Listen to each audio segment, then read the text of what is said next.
Okay, we're live. So that means I'm Brent Leary. I'm Paul Greenberg. Doesn't it feel like we already did this week? Don't I recall You know saying what? It feels like we've been doing this for that? 12 years. Well, we have been, so I guess that's why well, it that's feels like probably that. Well, that's in what either you're feeling case, then. we are the CRM players, and wow, aren't you the lucky ones? You get to see us twice in 1 week. And if you want to, you can see Brent about 30 times, given week. Me, not so much. Yeah. Yeah, well, yeah, but you will be seeing them even more because what do we call it? I still think it would be great to call it Greenberg tonight, but that's No, late night with Paul Greenberg, and then I there. get sued by NBC. Well, actually, I'm playing since it. Yeah, my new show actually is called Engaged with Paul Greenberg, but keep in mind the end of the tagline is "and live from New York." ... So one way or the other, NBC is going to sue me. So I might as well just call it live with Paul. Or what'd you say, Paul Greenberg tonight?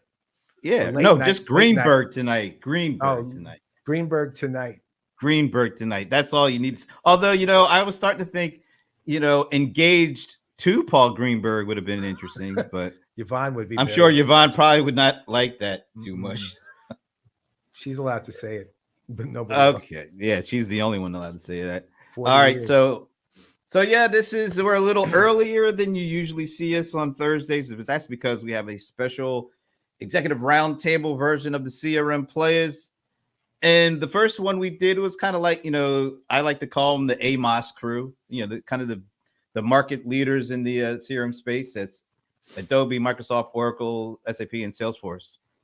AMOS. That's how I get that. So we had a nice discussion about like the state of what's the state of the industry during the pandemic. Yeah. Then we recently, our first one of the year was more of like a mid-market look at what was going on. Well, it was actually the up and coming Teare. The challengers, basically. It's like the $1 billion revenue or near there and up.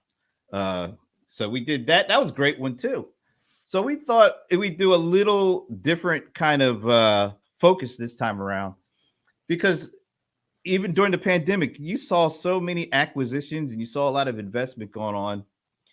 And what didn't the $27 billion acquisition of Slack take place during just a couple of months ago or something like that? Yeah, and there's several other acquisitions of other companies since too. Little and yeah, and lots of money being raised. So we thought it would be really interesting to kind of take a look at what's going on, and particularly when you look at the enterprise software space, and really, more particularly when you look at CRM, customer experience, customer engagement, those kind of focus areas. Just have a good discussion about how this investment and acquisition decisions are being made in the midst of all this craziness. So we thought we'd bring together a panel of experts that have different perspectives. It's a VC, a private equity, an angel, and more like a vendor kind of focus on this stuff. Bring them all together and have a conversation about, get their take on what's really going on and how it's shaping, their views of what they do and how they're changing things and all that kind of stuff.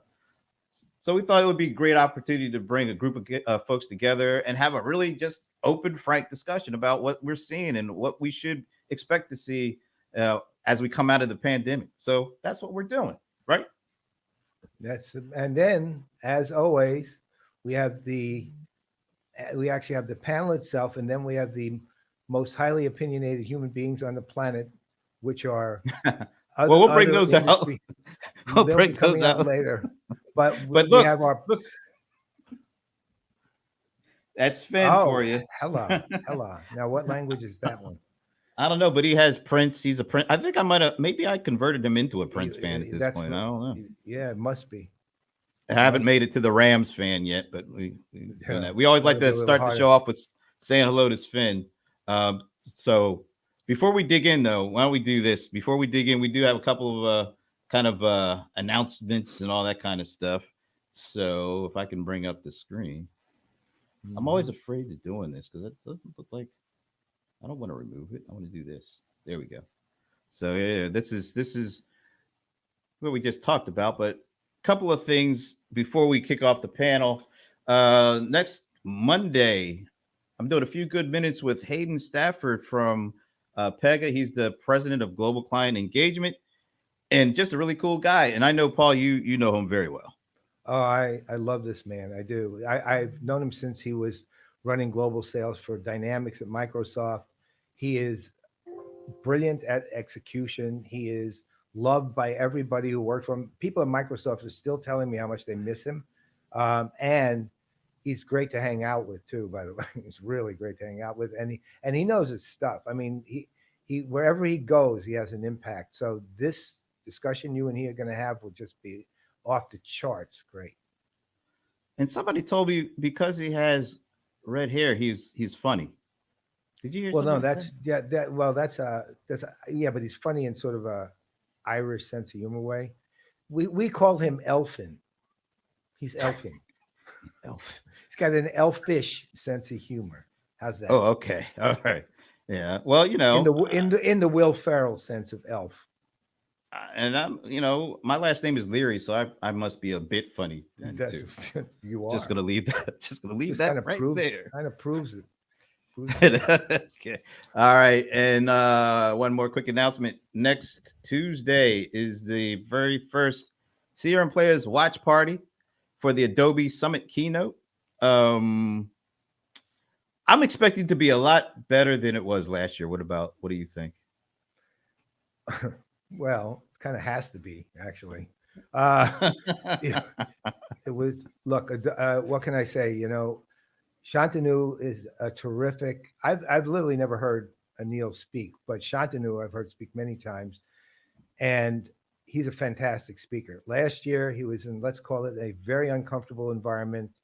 Apparently they paid the kidnap money though. So the ransom was paid off, folks. right, as you can see, look, this picture he looks so much happier and vibrant. So I'm expecting. And he's a great speaker. He just got stuck into a situation which literally made him look like a hostage to his environment, right? So it didn't go too well. And this year, I expect great things again because I think Adobe's back on point. Yeah, and I mean to be honest and give them a break, they were like the first big virtual event after the pandemic shut down. So going first probably didn't help the matter any. Let's put it like that. No. So yeah, we're expecting. I'm thinking we're going to be pleasantly surprised by what we see next week. All right, so I think that's all the stuff. Let's go over the agenda. So we'll introduce our panel in a second, but they're going to come on. We're going to have them talk till the 3:00. I think is the where we go with that. So from about 1:40 to 3:00. Great conversation ahead of us, and we'll introduce each of them in a second. And then directly following the panel, some of our favorite people. Three of the best. Anand Thakur, Rebecca Wetterman, Nicole France, excuse me, aka El Cid, Savior of Spain. And these are three industry leading analysts, all of them. And as you know, there are players in residence, so they are going to spend what? Was it 15 minutes? No, we give them 20. We give them 20 minutes. They just benefits of being a PIR. Yeah, that extra 5 minutes that really pays off. That's right. And then what happens next? So we get their take on what they hear during the panel, and then here we are. Okay. Well, this has changed slightly. So what's going to happen here is we have 4 of the 5 will appear. We have 2 teams of 2 analysts each. Immediately following the players in residence will be Daniel Newman of Futurum and Ray Wang of Constellation Research. They will talk about what they heard, how they think about the acquisition and the market acquisitions and investments in the marketplace, et cetera.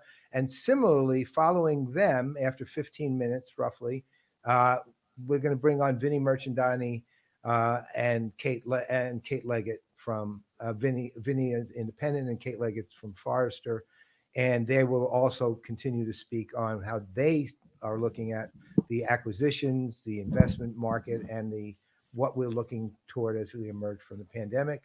And then I think that will pretty much close. Yeah, and then we'll come back and we'll wrap it up.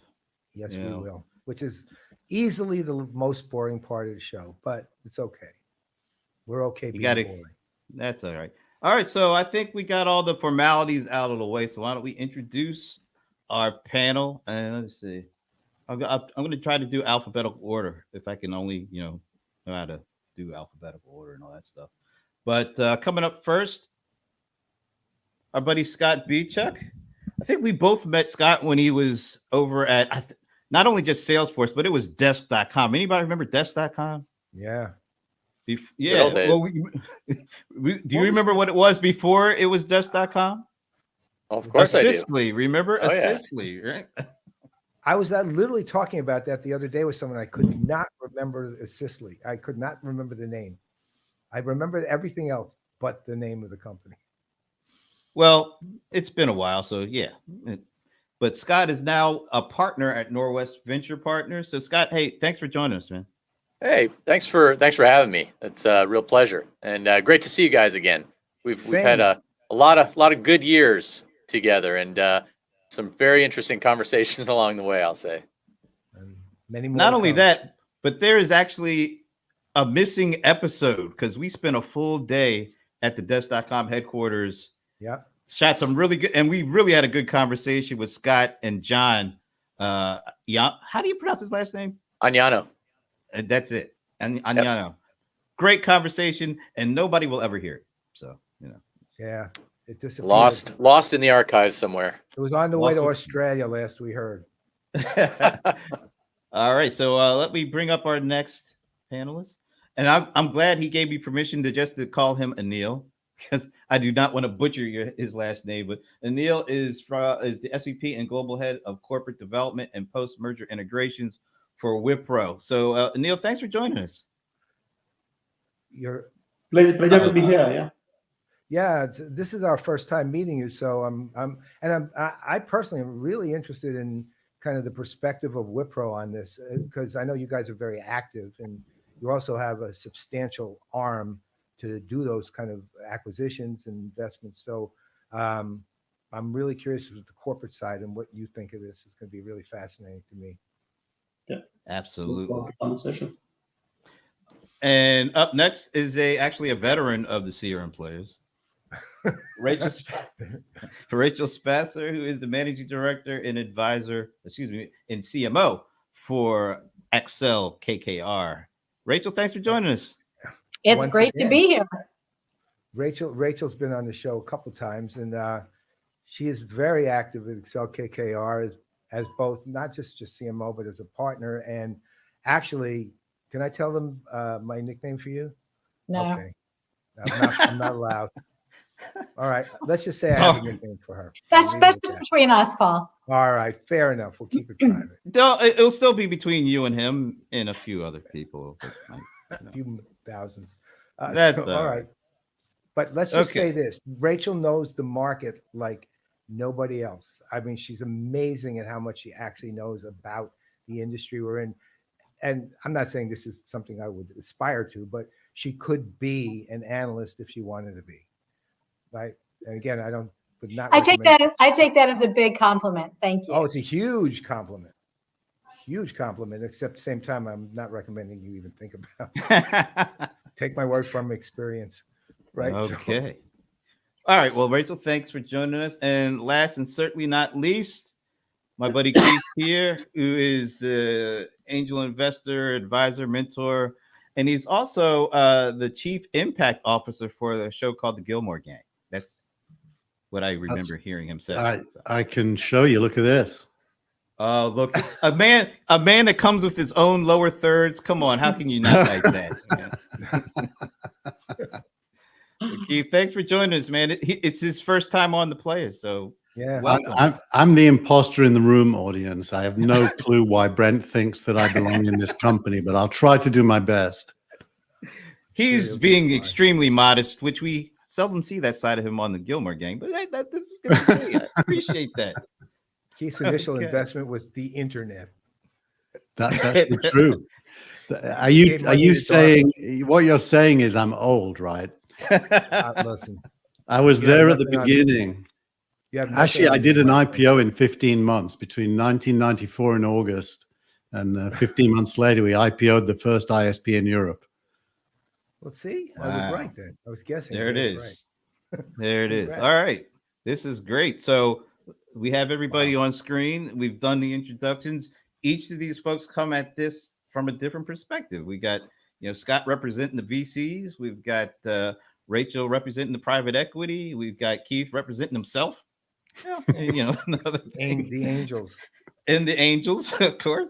And Anil is kind of representing that corporate perspective. So why don't we ask each of you just to kind of talk about the perspective you come at this, this tech acquisition investment situation, and even tell us how it possibly has changed, the way that you kind of view everything in the view of the pandemic. Has it changed? Is it still the same? Maybe just each of you take a minute or two to talk about what you do and how the pandemic has kind of possibly shaped it. So why don't we start with Scott? Well, thanks, Brent. Always nice to be first, even though I don't have anything prepared. But hey, here we go. That's how we roll here, man. Yeah, great to see everybody here. This is going to be a lot of fun.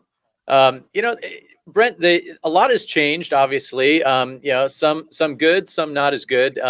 One thing I can say about the investment community is that I think last year a lot of would have been new companies just didn't get formed. There's a lot of very, very talented people who are working at some great companies, some larger companies, who there was a lot of uncertainty. And I think, some of the best founders come out of, companies that we know the name brands of. Well, they decided to not leave because they didn't know, hey, what's going to happen? How's this going to unfold? And so we saw a lot fewer new companies formed in 2020. There was also about a 3-month lull where nobody was funding anything. That was about April, May, June, that time frame. And then just like a slingshot, things started to spring back in the second half of the year, and it continues to accelerate this year. And I think part of the reason that is happening, there's a lot of reasons, but I'll just focus on one. And that is that the pandemic had one bit of a tailwind that it created, a halo effect, if you will, and that is around digital transformation. So whether you're a company that has something to do with e-commerce, or a company that has something to do with automation, or a company that has something to do with remote work, those categories are just massive, and they're so broad. And so we saw quite a bit of acceleration around those types of businesses. And quite frankly, there's still a lot of capital out there in the venture world. A lot of firms raised a tremendous amount of venture capital prior to the pandemic. The cliche, the term is dry powder, and there's a lot of dry powder out there waiting to be deployed. And in some cases, some firms have to deploy at a certain rate. And so what you're seeing now is a lot of new capital enter the market. The public markets are stronger than ever, and private markets tend to follow public markets. So we're in a frenzy right now. And those areas that were boosted, I think, by the pandemic are certainly seeing some valuations and just growth acceleration that they probably never could have anticipated. Rachel, why don't you take it from the PE perspective? Yeah, so I totally agree with Scott. I think that there are quite a few industries, and specifically things that revolve around digital transformation, any sort of remote work and the facilitation of digital interaction. All of those spaces have just taken off, and I think they're going to continue to be strong for the foreseeable future. I think from a PE perspective, the other interesting thing that we saw was that companies are much more profitable today than they were going into the pandemic. And so I think there are two reasons for that. One is no one knew how bad it was going to be, so everybody pulled back very quickly. And then I think realized that in a sense they could do more with less. And so even though they've now reinvested, they haven't reinvested to the level that that they had going into the pandemic. And certainly things like the lack of travel expense and the lack of expense around trade shows, et cetera, has helped. But I think it's really interesting that a lot of companies that may not have realized they could be break even or profitable and still grow pretty aggressively are now realizing that this may be a possibility for the future. Anil, what do you think? Sorry, I was talking on mute. Hi, everybody. Nice to be here. We have seen a tremendous activity in last 12 months since the lockdown. As you know, I represent Wipro, and Wipro is a global IT services organization, right, with over $35 billion in market cap, about 180,000 people. And essentially, it actually makes us a full service company. And really speaking, what we do, we make tech work for our customers, right? I think that's a very, very important, value that what we actually bring to our customers. We are a technology agnostic organization. We work on multiple technologies. And when it comes to CRM, we'll work on 4-5 platforms. When it comes to ERP system, we work on 4-5 platforms. So it is really providing a full service offering to our customers. And so when we actually look at our portfolio, and every year we look at our portfolio and identify white spaces, which actually will, which are there, and which we need actually to bridge either by doing acquisitions or building those capabilities internally. So when we look at acquisitions, that's a very, very important measurement for us. So if I look at the way the things have panned out last year, and when we got locked down, the first couple of months were a bit of a lull. And we were actually carefully watching how things are emerging. Of course, we had a good pipeline, and we continue to work on some of those transactions. But come July, I think everything really changed. We were able to execute all the transactions that were in our pipeline. We were really able to, make a much better progress with some of the new areas. And as I said, the CRM e-commerce actually really emerged as the front runners, and there are multiple companies who were actually not thinking of a process started coming into the market. So overall basis, the velocity, speed, and also the valuations, everything actually is in a really a top gear in last few months. So we did about close to 8 transactions, as I said, spent about $2 billion, and across the globe, we did this transaction across the globe. But I see the competition also has intensified. Earlier, we used to see maybe there are about a couple of 2 or 3 players who will actually really fight very hard for a deal to actually for a particular deal. Nowadays, I see at least there are about 6-7 companies competing, for any transaction, and that actually has, as I said, pulled up the valuations, and everybody is, really trying to even collapse the whole process, and even the time that you actually take to complete an acquisition also has shrunk quite a bit. That's my initial observations during last 12 months. All right, Keith. Yeah, so from my perspective, you characterize me as an angel investor, but I've been doing it a long time. So I've got companies that are in the seed stage, some in the venture stage, and some in the growth stage. What I'm seeing is an acceleration of trends that were in place before the pandemic, which is basically the bifurcation of those 3 different stages of venture. The seed stage is its own asset class now. There's around about 600 what are called microfunds here in Silicon Valley, about 3,000 worldwide. And pretty close to 100% of all early stage deals are coming through micro VCs. There are some exceptions, but a lot. And there the trend is less deals, larger investments and valuations per deal. And lots of M&A. One of my companies has had 3 offers to be acquired during the pandemic, each one double the previous one. They're in a space that the pandemic has accelerated, which is WebRTC communications for groups. Think of it as next generation Zoom, if you like. Another one of my companies started the pandemic.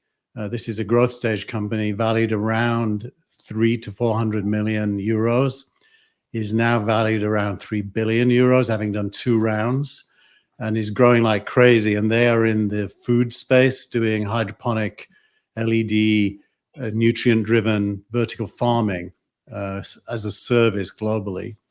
So I think what the world looks like to me really depends on which asset class you're in. Are you in the seed asset class? Are you in the middle, in the kind of Series A, Series B, which is quite late stage now? It's what used to be Series B and C. Or are you in the growth stage where SPACs have taken off and you now have both direct listings and SPACs leading to early liquidity for companies that previously would have stayed private? So almost everything has changed. So Wow, that was pretty good. let me, given everybody's kind of take on this, obviously pre-pandemic, each of you kind of had a, let's call it an organizational thrust that you kind of adhered to over time. And, for example, just in my interactions with Accel-KKR, there was a focus primarily, not solely, but on mid-market, areas. And we see in, and as Anil said with Wipro, they're filling white space gaps basically in their ecosystem to try to look at what they're going to acquire and so on and so forth.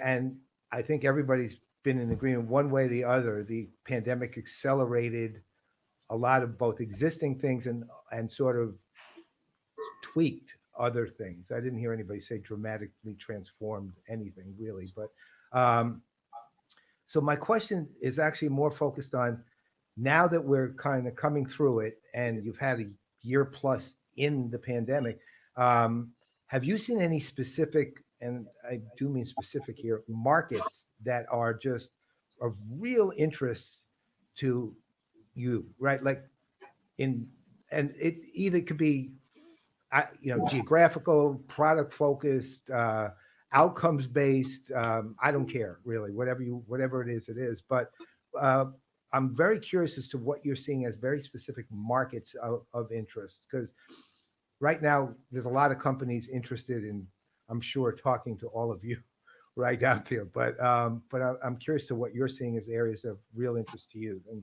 Scott, why don't we start with you? Sure. One of the things I think that's going to be really interesting over the next 10 years, and this doesn't necessarily just relate to the pandemic at all. In fact, I think it was happening already.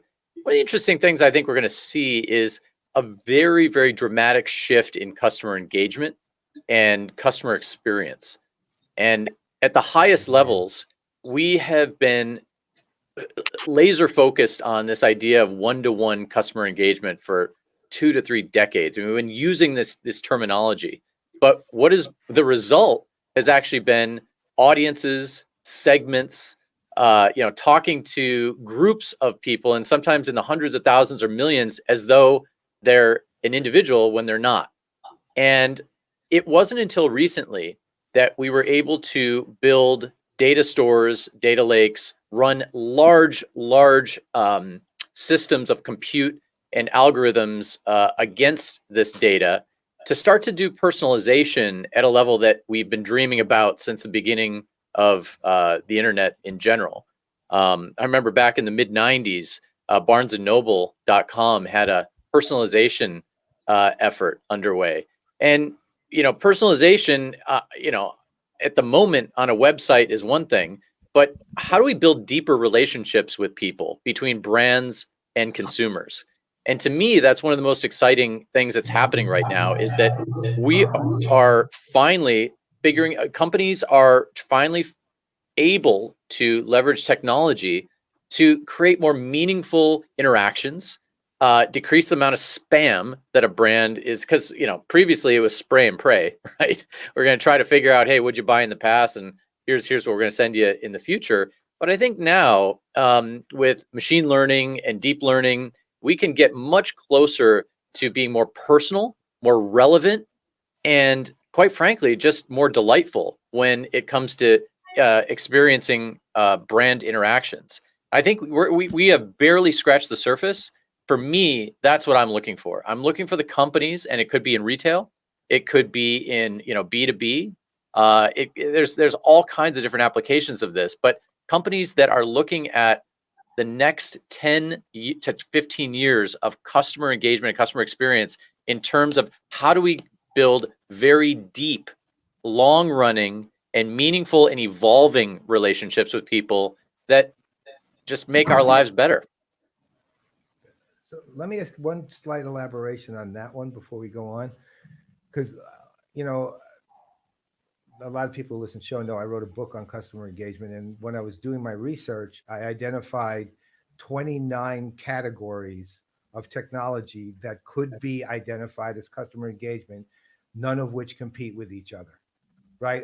And some of it's just the way they message, but reality is one form or another. Like you can take, say, enterprise feedback management, which is customer engagement to some degree, or gamification and so on and so forth. But so that's, I mean, you've got a pretty broad brush in terms of what you just described there. And I'm kind of curious, is there any area, like, are you focused on or is it so broad that you don't care to that point? But is there any area, like you focus on the AI ML, or you focus on the actual, like on loyalty and advocacy on the front end, or whatever?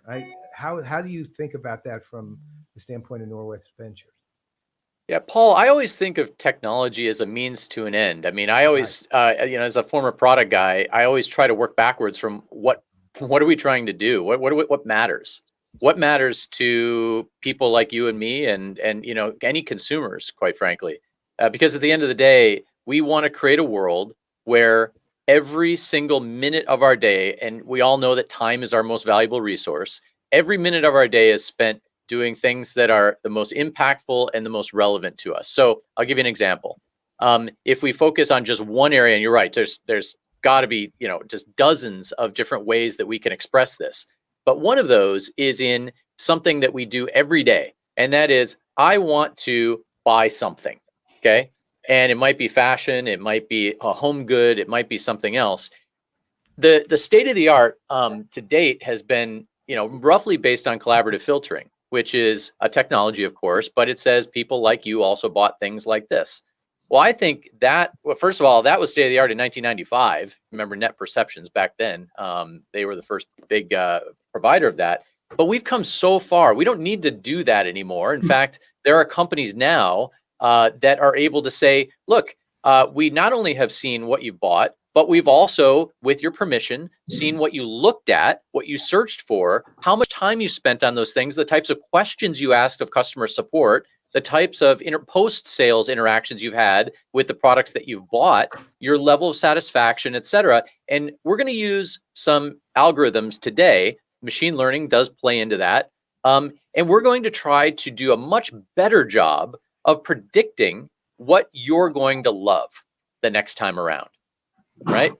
And that's just one example, but it's working. It's actually working. Obviously this is not, I don't view this panel as an opportunity to plug my portfolio companies, but there is one company called Bluecore that is doing exactly this. And you asked me, what am I looking for? Well, that's exactly what I'm looking for. They are using closed loop machine learning to try to match people with products that they love, and they're doing it in a way that's up to 5 times better than people like you also bought products like this. And I think I want to decrease the spam in my inbox. I want to lessen the time to find the things that I want when it's time to buy my wife that anniversary gift. I would love for some help. All right, thank you, sir. By the way, she's probably watching this just to right. She knows. All right, Rachel, you want to take it? Yeah, I don't want to say we're more boring than Norwest or Venture, but I think we tend to look for more of the same. I think that as technology evolves and as technology enables people to use information better, that that the companies that we invest in continue to have more and more value to the end markets. But we tend to be B2B investors looking for opportunities to find companies that are helping to automate and often in a way take people off of, believe it or not, Excel spreadsheets and put them into systems that are going to help them be faster, smarter, better at what they do. So that may manifest itself in, we have a number of CRM investments, we have a number of verticalized CRM investments, and there's a lot of dynamics in that market, especially with third-party cookies going away, that is going to, I think it's creating huge opportunity for those companies and the CDPs that they have developed to really provide value far beyond what they had in the past. But our companies are typically, I'll call them, they're the meat and potatoes type of companies. They're not the sushi companies. And they're the ones that are providing kind of that fundamental value for whatever vertical industry or function they serve, that makes them sticky and just a fundamental part of the workflow of how people do their business. So I know that may be, a little bit less exciting or sexy than some of what our venture peers are doing, but I think that because of the continued evolution of technology, specifically around intelligence, whether you want to call that machine learning, AI, or whatever the next acronym is going to be, I think that that the types of companies that we look for and invest in are going to continue to make their ultimate customer smarter, faster, better to serve their end customers, and that's really the business that we've always been in, and the business that that we continue to be in. Is there any particular company you'd like to highlight on that kind of meets that criteria for you? Yeah, I'll highlight a company called Sendine, which is in the hotel tech sector, which clearly was was challenged. The hotel sector has been challenged during the pandemic. And the investment that they've put in during the pandemic on really building out their CDP and enabling a personalized touch point from whether it's marketing and booking through actually the customer stay to the follow-up to activities that you're doing during that stay, having the ability to personalize that based on first-party information that they collect through that life cycle, is, I think is really going to change the way that customers of hotel chains and independent hotels interact with those properties. And, I like to say they're going to become more family than visitors, right? In that I know, especially the millennials, they don't want housekeeping coming into their room, right? They're much more, one, environmentally sensitive, and two, I think a little bit, more private in that they don't want someone to clean their room every day. Well, great. The level of information and the anticipation of needs that hotel tech is going to enable hotels to deliver that personalized service to their customers going forward is going to be significantly greater than it was in the past. And so what the pandemic allowed a company like Sendine to do is really invest in that capability at a time when there wasn't as much other activity going on in their customers. So there were less enhancement requests and more sort of innovation going on within the company. So that's an example. Thank you. Anil? Yeah. So really speaking, the entire IT services industry, is going through a big change, big transformation, right? It's a big industry today. If you look at a spend that IT industry today have is close to $1 trillion, right? And just I'm talking about services business. It's expected to grow at a CAGR of 7%. But the interesting fact is that about 60% of this 1 trillion spent today, which is roughly 600 billion, actually is degrowing year on year by 5-6%. So what it really means is that there are only certain areas and certain spends which are actually expected to grow. So as a corp development head, I have to look at what are those areas which are going to bring us that super growth, which will actually help us keep pace with a broader industry growth, and as well as adjust for some of the degrowing portfolio, right? And those areas, of course, are categorized in terms of what kind of a propensity of growth we will see. So there are certain areas which will grow at 35 40% CAGR, and areas like robotics, areas like 5G spend, blockchain. Now the spend amount may be smaller here, but the growth is going to be very, very, very, very high. And then there are certain areas like, we talked about the digital transformation, the e-commerce, IoT, the connected space, that area also would grow, even at around 25-30%. And then there is a cloud revolution, and we are seeing it everywhere, right, today. So all the areas and the spends around cloud hosting, cloud migration, cloud native development, DevOps, that area would grow at 15-20%. So all our investments would get channelized towards these three high growth areas, and that's how we will look at look at acquisitions now, and that's how we will look at acquisitions go forward basis. So tell us a little bit, given that I'm going to sort of shift my second part of the question, given that I just got notified that you acquired a company called Capco and you kind of led that acquisition. Tell us how that kind of fits into your game plan. Sure. So Capco is a very, very interesting acquisition, right? It's focused on one single industry, which is financial services, right? It's a very, very, this particular company brings a very unique capability. The company has the way the company started, and they were actually helping all the financial services customers think through, some of the high-end value-added areas in terms of the consulting, and anything that actually is bringing the industry to think differently. That is where the Capco team would actually come and help customers navigate through those troubled waters. So and of course, industry has also gone through multiple changes. So there were times when industry was grappling with regulatory issues and compliance issues, right? So of course, and those actually, drove a lot of spends and change in technologies and change in business processes around how customers cope up with that. So they did that type of a work.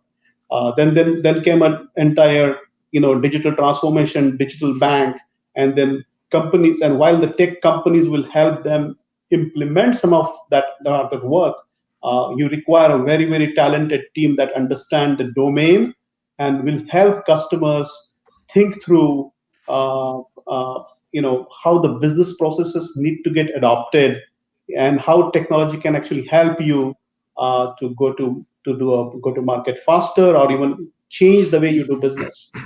So that is where the Capco team actually comes in, helps bring the upfront and upstream thinking around the entire digital transformation for us.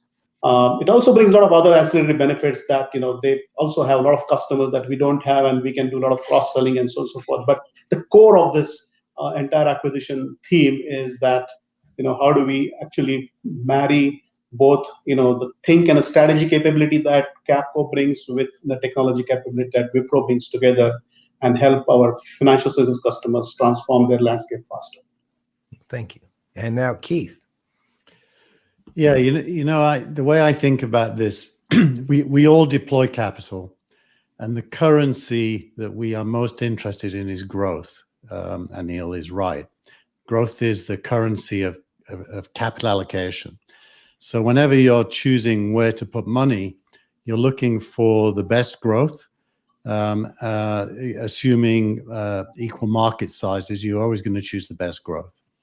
So I tend to work backwards from end results when I try to target where to allocate. So you kind of have to live in the future a little bit and ask the question, what's happening next and how fast will it happen? Especially when you get involved very early stage, as I do.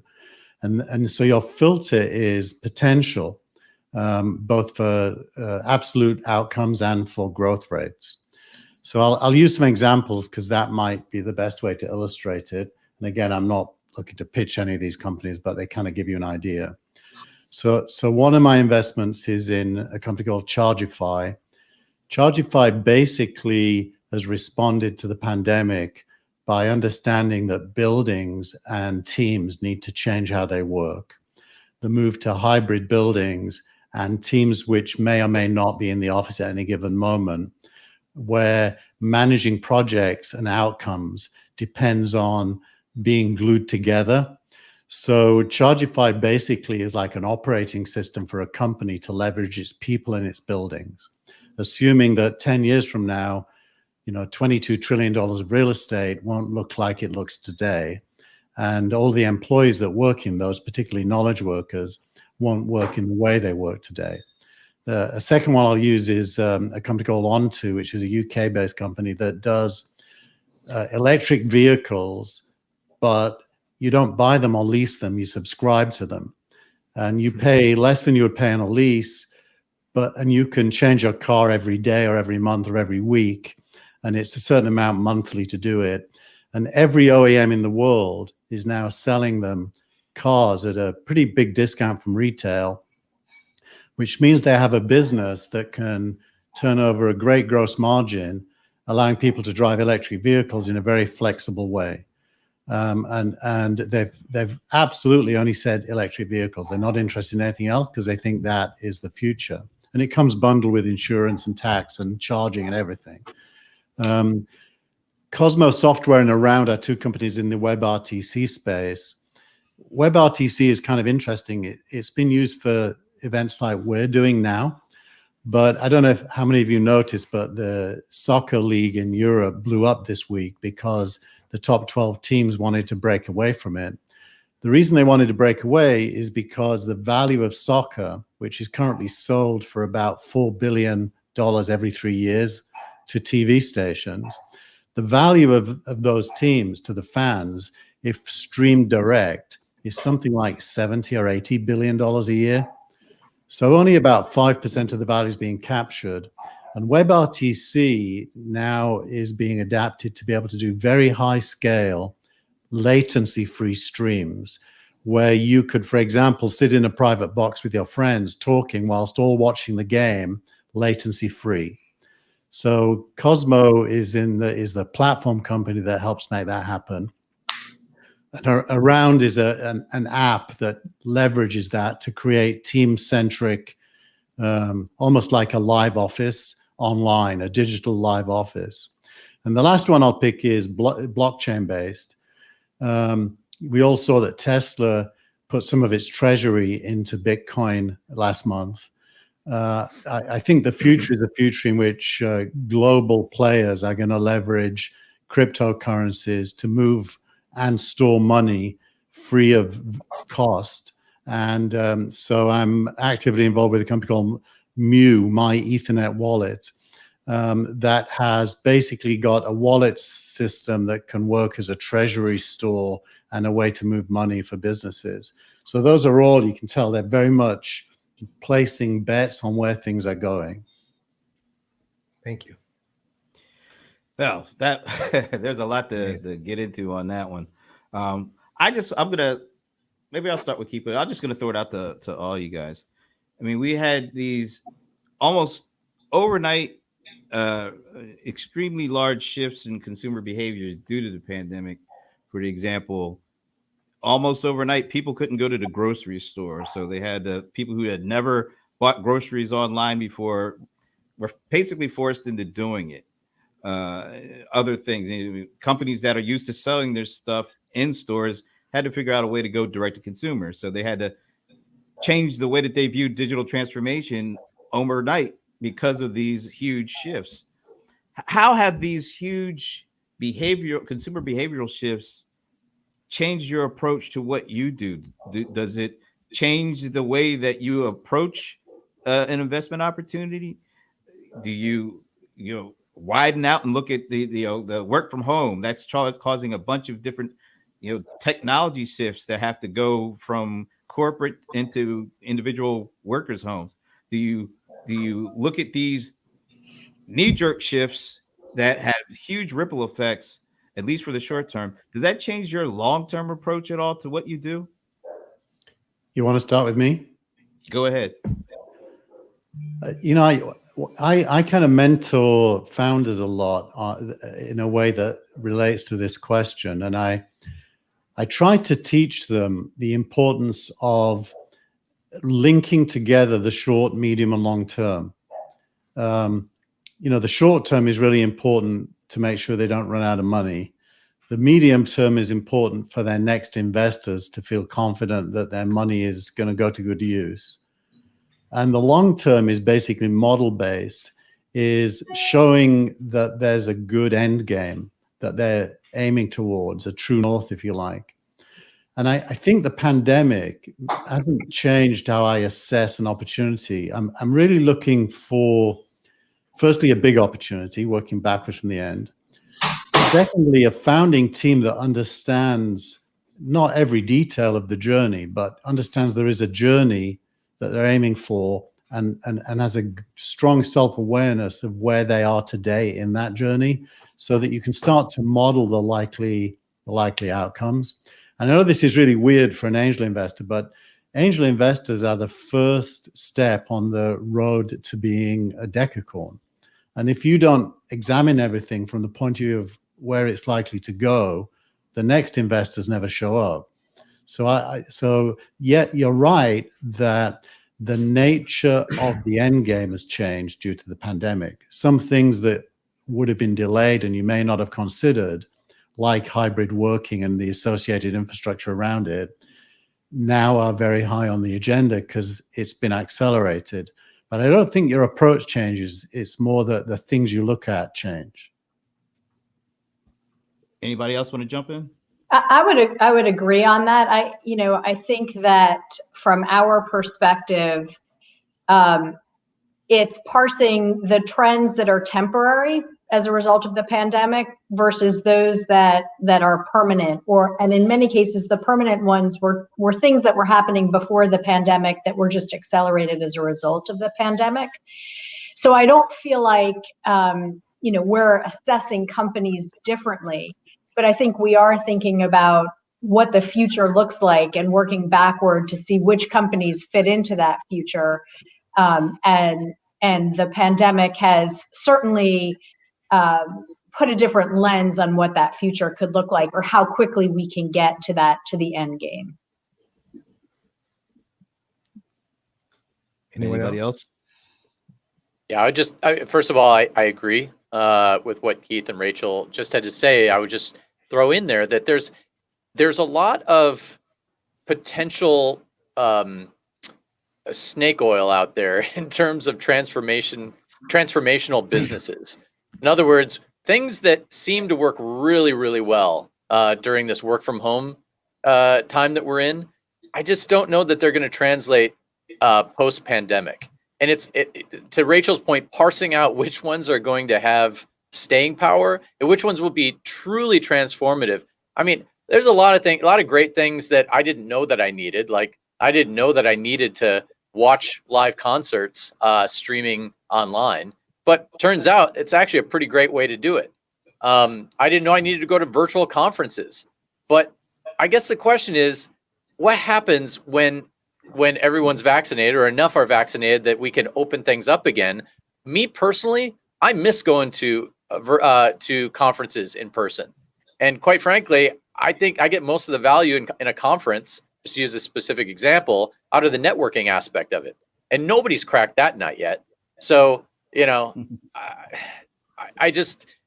a lot of capital's going into these virtual conference, virtual seminar types of fields. And it's not Zoom, it's something different. It's trying to replicate something that happened in the real world, but I feel it's a stopgap, and it may not stick the same way that something like Zoom or any of these great, collaboration capabilities.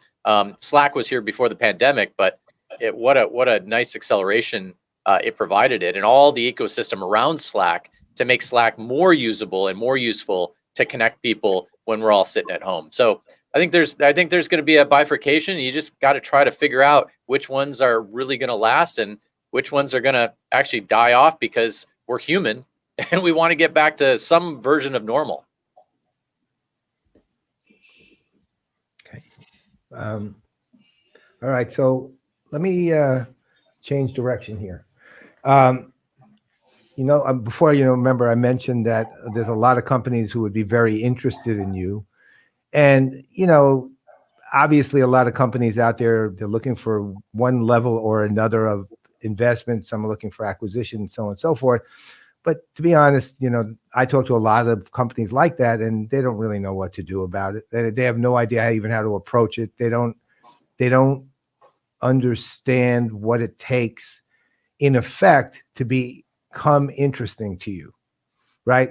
And when I say that, I'm talking about even basic stuff like, and I'm just going to throw out one area, but like marketing, okay? And I mean, literally to that level. They don't really, a lot of them are heads down R&D engineers, and they do nothing else about a company. So this is sort of kind of two-pronged. One is, there's a lot of companies that if you buy them, you're buying a technology. And then there's a lot of companies, you're buying them, you're buying a company, right? And those are two different things. And I'm not going to sit there and argue which is better or which is what. It doesn't matter. What I'm interested in hearing from each of you is kind of how you think about company versus technology, but also what is it that a company has to do to be of interest to you? And when I say that, I don't mean what technology or what product or what service, but literally what do they have to actually do to make you notice them?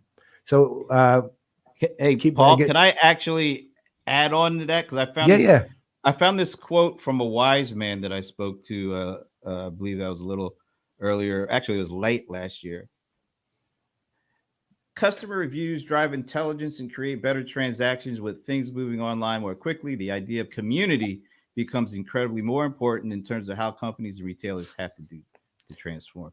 Idea of community. So in addition to technology, what role does the company's ability to create a thriving and growing community play in your interest level in investing in them? All right. So we just loaded you up with a lot here. So there it is. But Scott, you were the first quoted, so you might as well just continue on. Thanks for putting me on the spot with that quote, Brent. I almost remember saying that. So, there is, first of all, I think it's important to note that there's no hard and fast rule about what makes a company a great acquisition target. And acquirers in general all have different aspects of a business that they're looking for.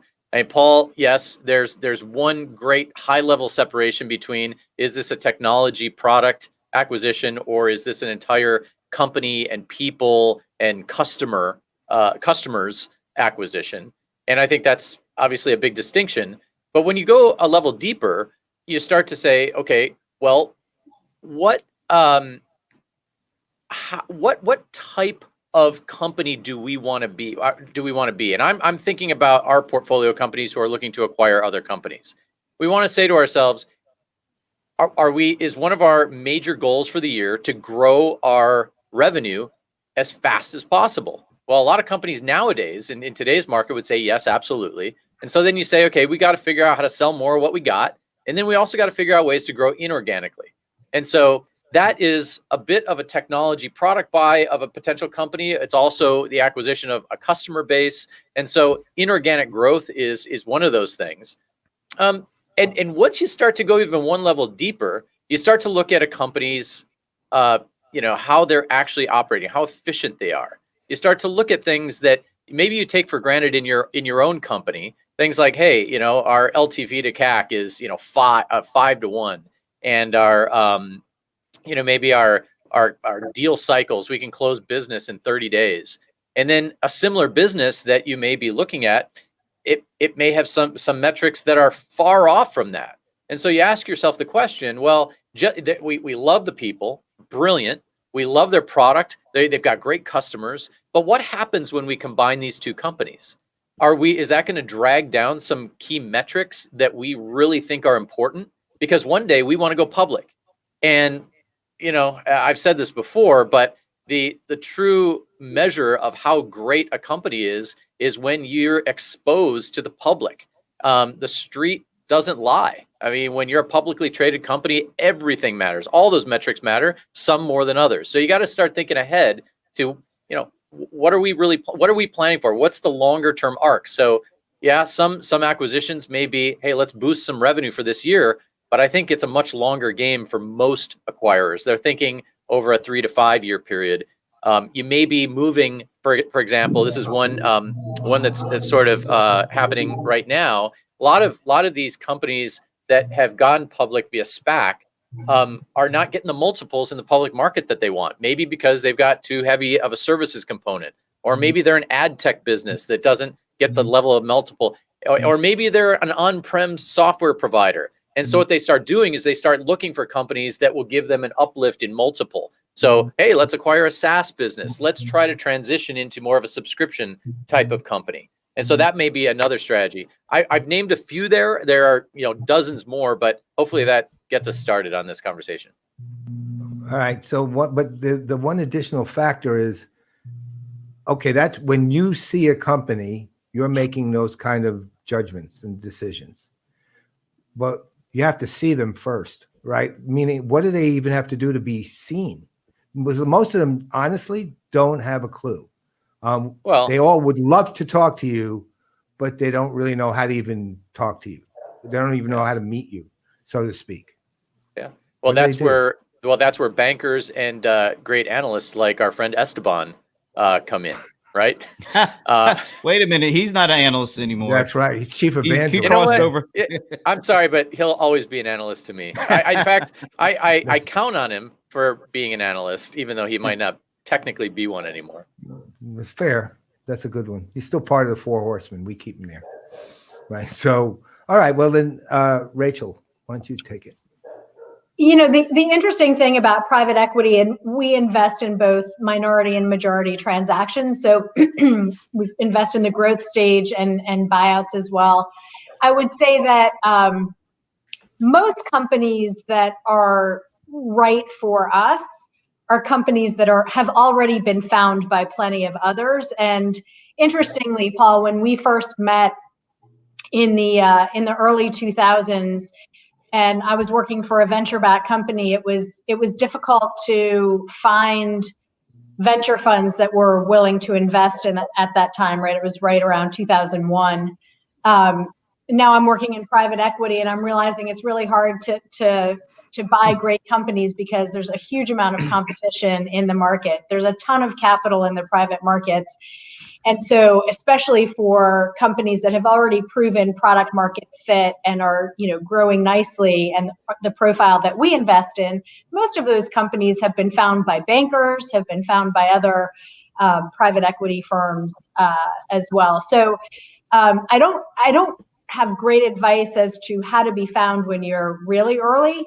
I do have good advice for how to think about who you want to find you, because I think you can be found by a lot of different people today. And so, as you're thinking about what you want in an investor and how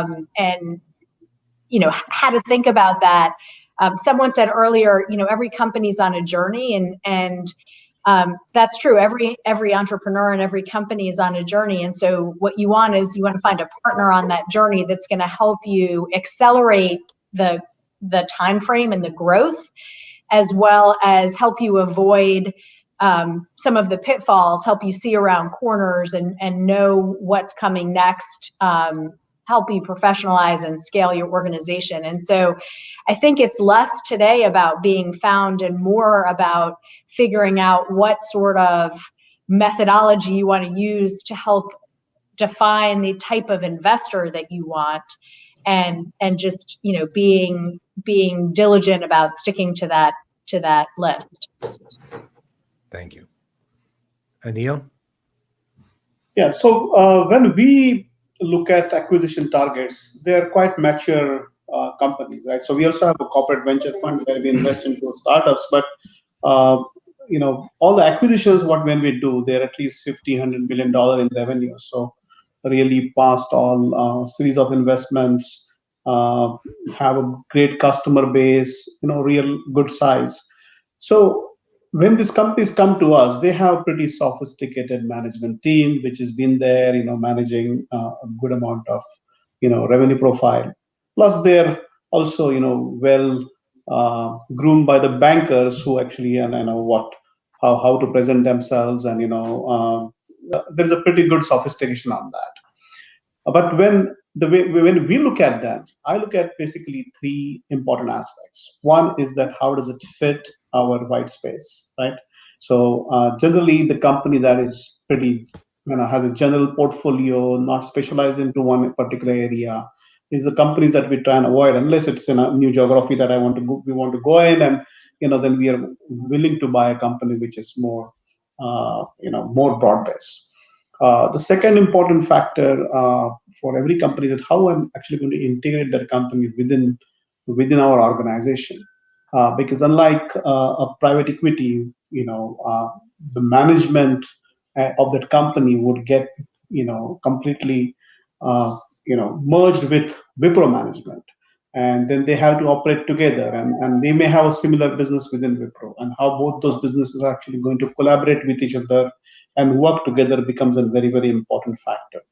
And that is very key. And I've done over 40 transactions, and I've seen all good, bad, ugly, in terms of the acquisition success or a failure. And the integration is very important, and how the organization and the people will co-live within Wipro is important. And the third aspect is that how do we are able to retain the management team, and what kind of excitement we can create for them within our organization, right? We are a public company already. We of course have some certain levers, but we are not an EBITDA focused company. We are a net income focused company, and everything. And there are very, very stringent accounting rules in terms of how you monetize the management, and you have to take a lot of that to your P&L and so on and so forth.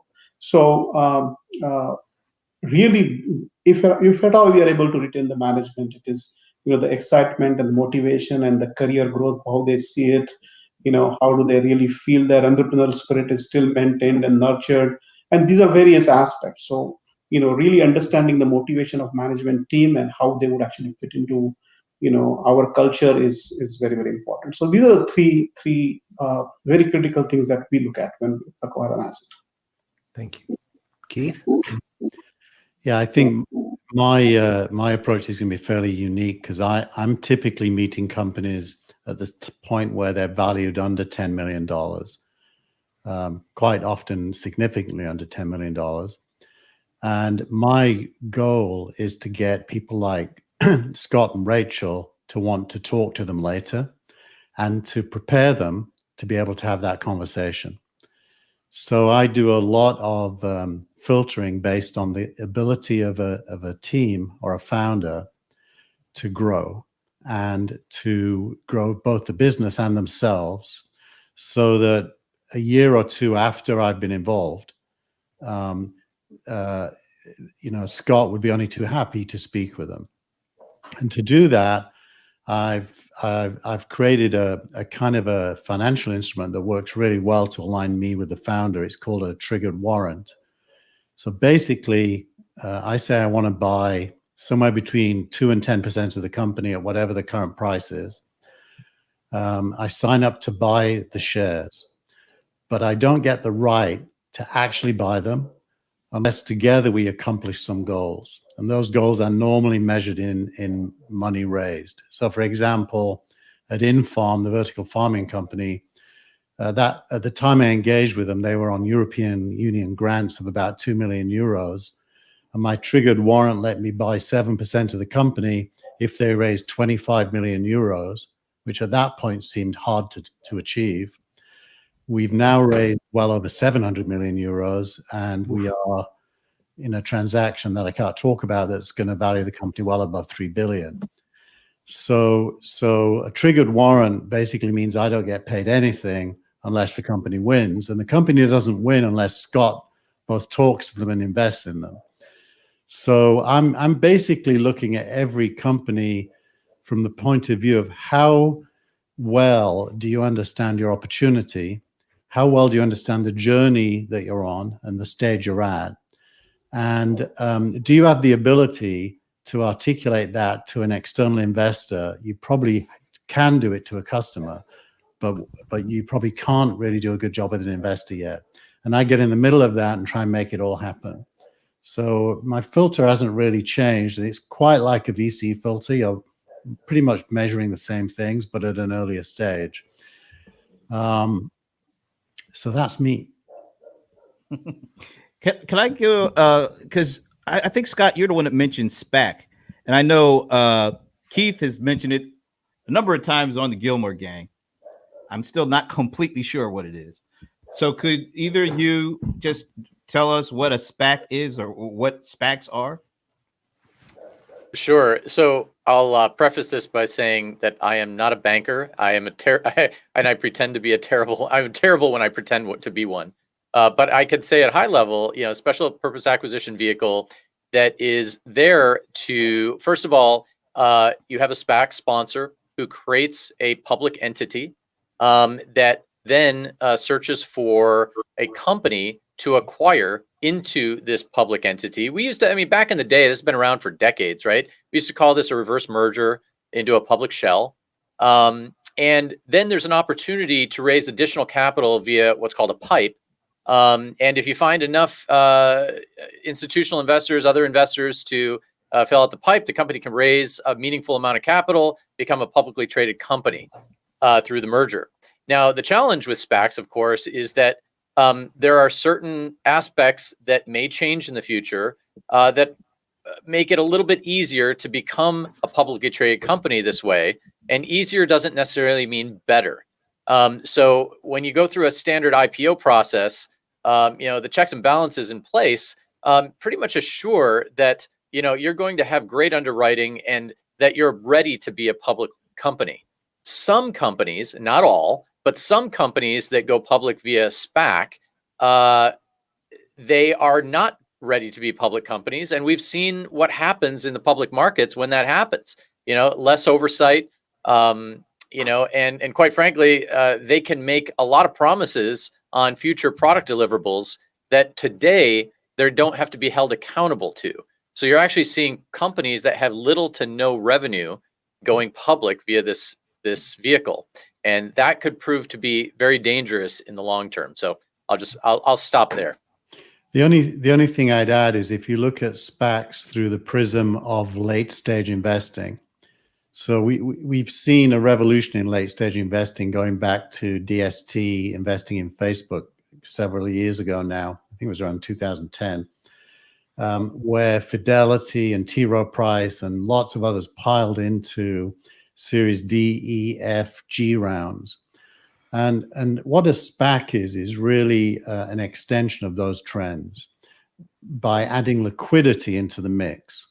And so the interesting thing about a SPAC, and I've been involved in a couple, is the market does understand that it's allowing a company to trade that's less mature than a company that would do a normal IPO or a direct listing for that matter. And the way the company reports its outcome is usually targeted roughly 4 years in the future. So the market's going off of a 2025 number. Scott's quite right. Some of those companies are going from 0 to that 2025 number. Others already have revenue and are on a path, and it's a little bit more predictable because they've got things like annual or total contract values. So it's all over the map. There's a lot of dumb money flooding into SPACs, so the danger sign should be there. But there's also a lot of smart money, like Vinod Khosla just created 3 SPACs, for example. So I think it's really to do with being discerning and understand that in the future, and by the way, it's worth talking about Carter X in here as well, because that's going to be another traded market that is even prior to the SPAC stage for venture-backed companies that want to seek some kind of secondary liquidity or primary fundraising without pitching to individual investors. So I think what we're seeing is, if you like, a productization of fundraising. That's what this is. I'm involved in a project called Signal Rank Capital that's trying to use data analytics to even productize the Series A through C stage, using lots of signals. I think we're going to see a trend away from the boutique kind of artisan venture capital run by individuals who think they can call things better, to much more market-driven investing. And I think SPAC is a signifier of that and a leading identifier. Notwithstanding that, Scott's entirely right about the dangers. All right. Thanks. That was great. Thank you. So I think we're kind of starting to run a little short. We got about 10 minutes to go.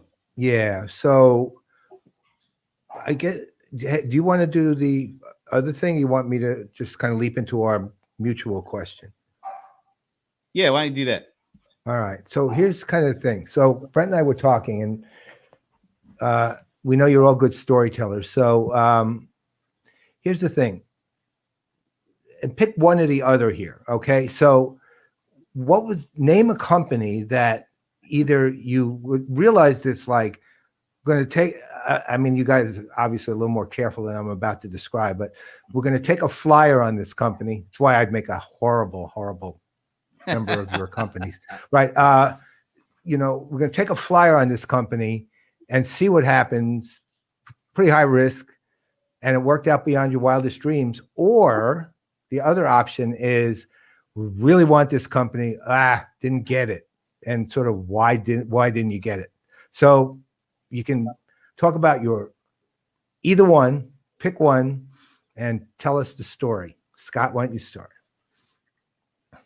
Once again, Paul, thanks for calling on me first when it comes time to think about things. So, okay, I'm going to pick one. So going back to my original topic around digital transformation and things that are happening today that not only were they caught tailwinds from the pandemic, but were already in motion. There is a company called Fabric, fabric.inc. You can find it there. And it's in the category of what a lot of the industry is calling headless commerce. I happen to disagree with that term. I think it's more microservices based or modular commerce. And this is a company that, we got involved with fairly early. Not zero revenue, but very close to zero revenue. And it's the kind of company that when they look at what's happening in the world of online retail and digital commerce, it's more than just, hey, I need a better shopping cart, or hey, we need a better alternative to Shopify. What it really is it's looking back on 25 years of e-commerce and saying, what did we do wrong? And how can we make what do we need to do over the next 25 years to make it right?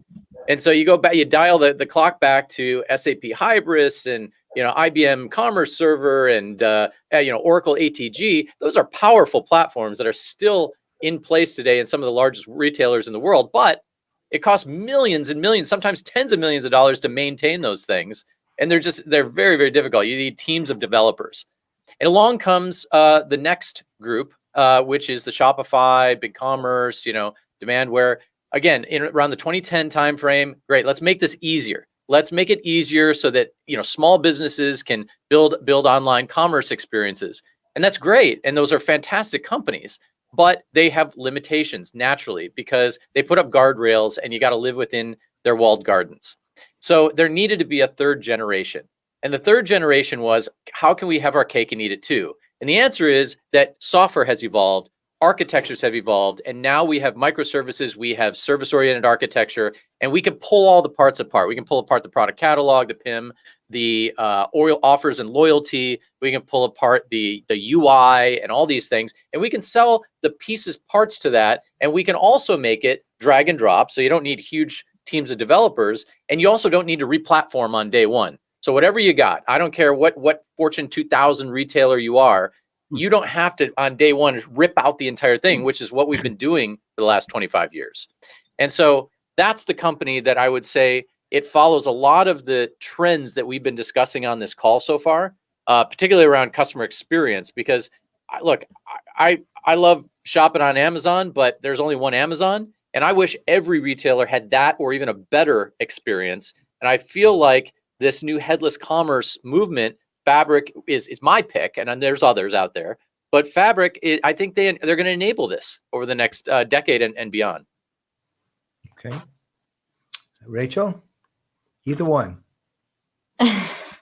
This is a tough one, again, because we really don't invest in, we don't take a lot of flyers, right? Most of our companies have already established product market fit. And so I think our version of a flyer is maybe a company like Smart Communications, which is doing phenomenally well and was a carve out of a company obviously very well, Paul, called Thunderhead. But carving out a company, there's a certain amount of risk, and we were willing to take that risk because we believe that the way that large institutions that are highly regulated handled ongoing communications with their customers was really, really poor, and that they'd been left behind travel, behind retail, just in terms of the dynamic nature of the communications that they offer to their existing customers. This is not, marketing automation software. This is how I service you and interact with you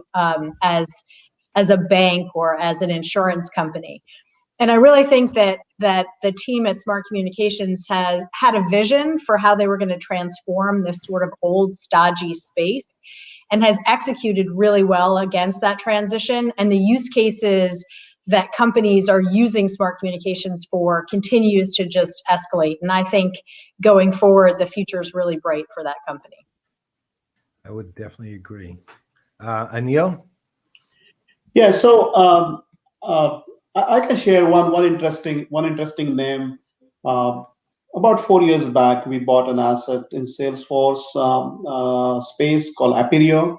And when we bought the Appirio, we also got one more small company which was part of that group called Topcoder. I don't know any of you have heard of Topcoder, but Topcoder is a great crowdsourcing platform. It was a very tiny business as compared to the Appirio business. But it's a great. I would say it's a phenomenal value proposition, and it's a very, very unique value proposition for our customers and also for us as an organization. It has got 1 million members. So Wipro has got 180,000 employees for billions of dollars in revenue. This particular asset, very small, less than 10 million revenue when we actually got it, had 1 million members on its platform.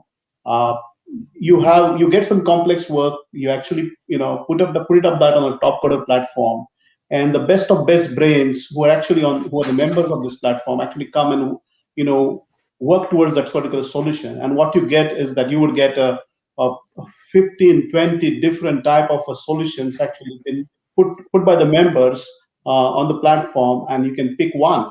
And at a very, very fractional cost benefit, at a very, very fractional cost and with a great cost benefit, you get a solution. It's a phenomenal model, and I think it's going to become a model of the future.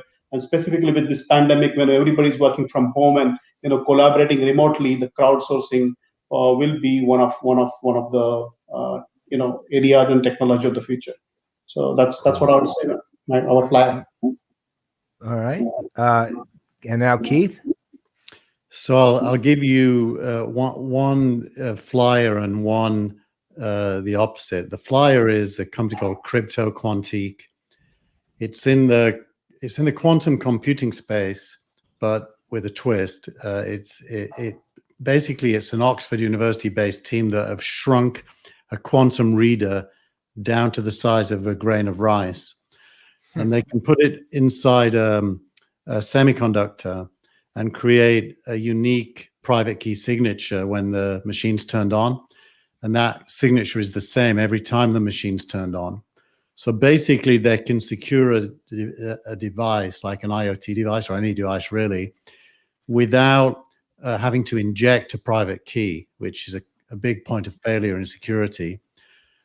We invested a couple of years ago now. There was zero revenue. There's still only a little bit of revenue, but they've now done deals with pretty much every major semiconductor ODM and OEM in Asia, and they're getting built into the whole flow to secure chips. So they look like they got a pretty bright future. I am not a quantum computing expert, so you can be guaranteed that I didn't know what I was doing when we decided to do it. But it looks like it's going to work out. And then the other side is, when me and Mike Langton started Archimedes Labs, which is our incubator, back in 2005, he created TechCrunch, and he ran it for 5 years.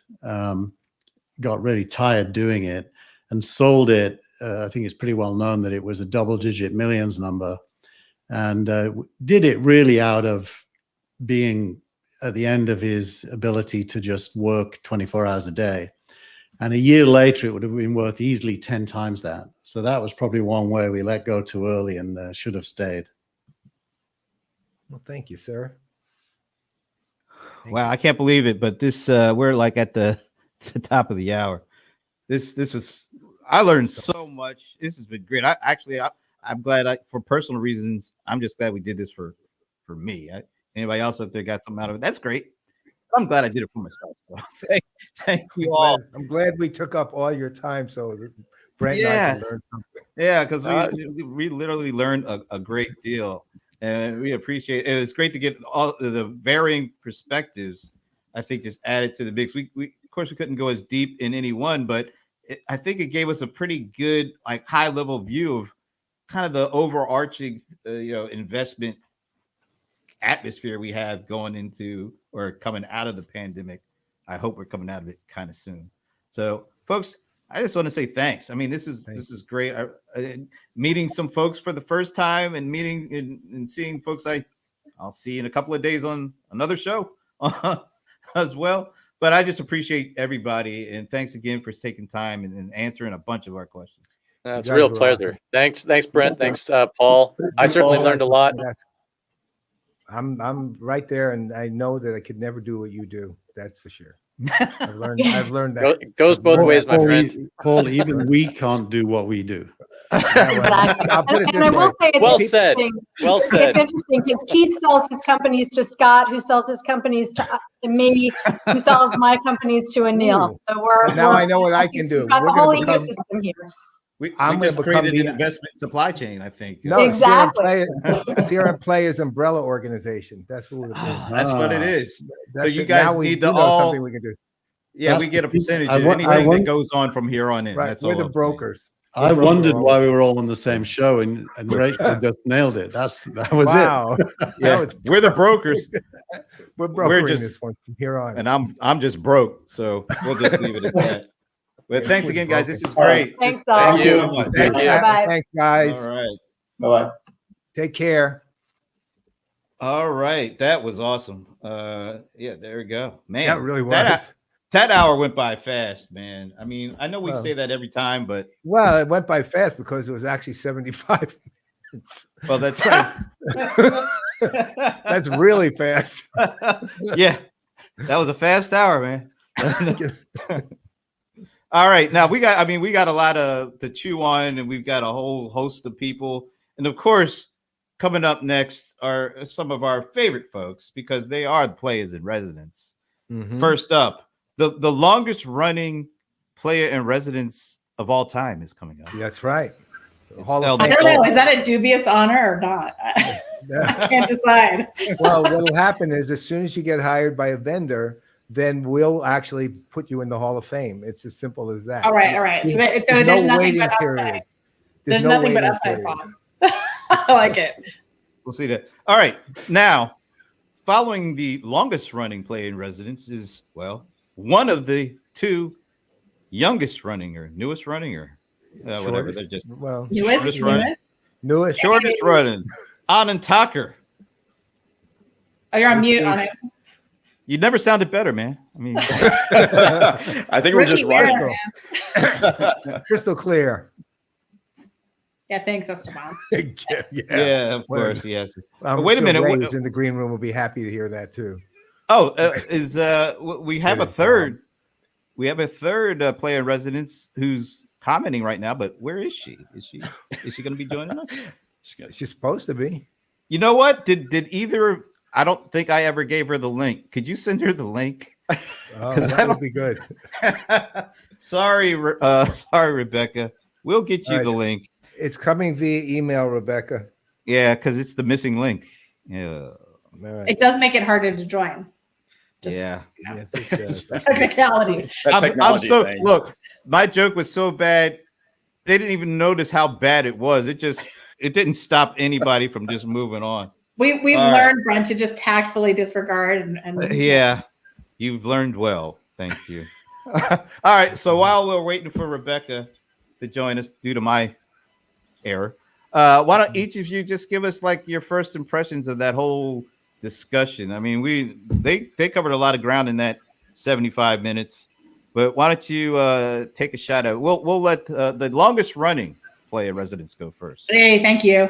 I guess, it's funny. My kind of overriding thought after that is we talk a lot about how to understand our customers and the different customer segments and what matters to them.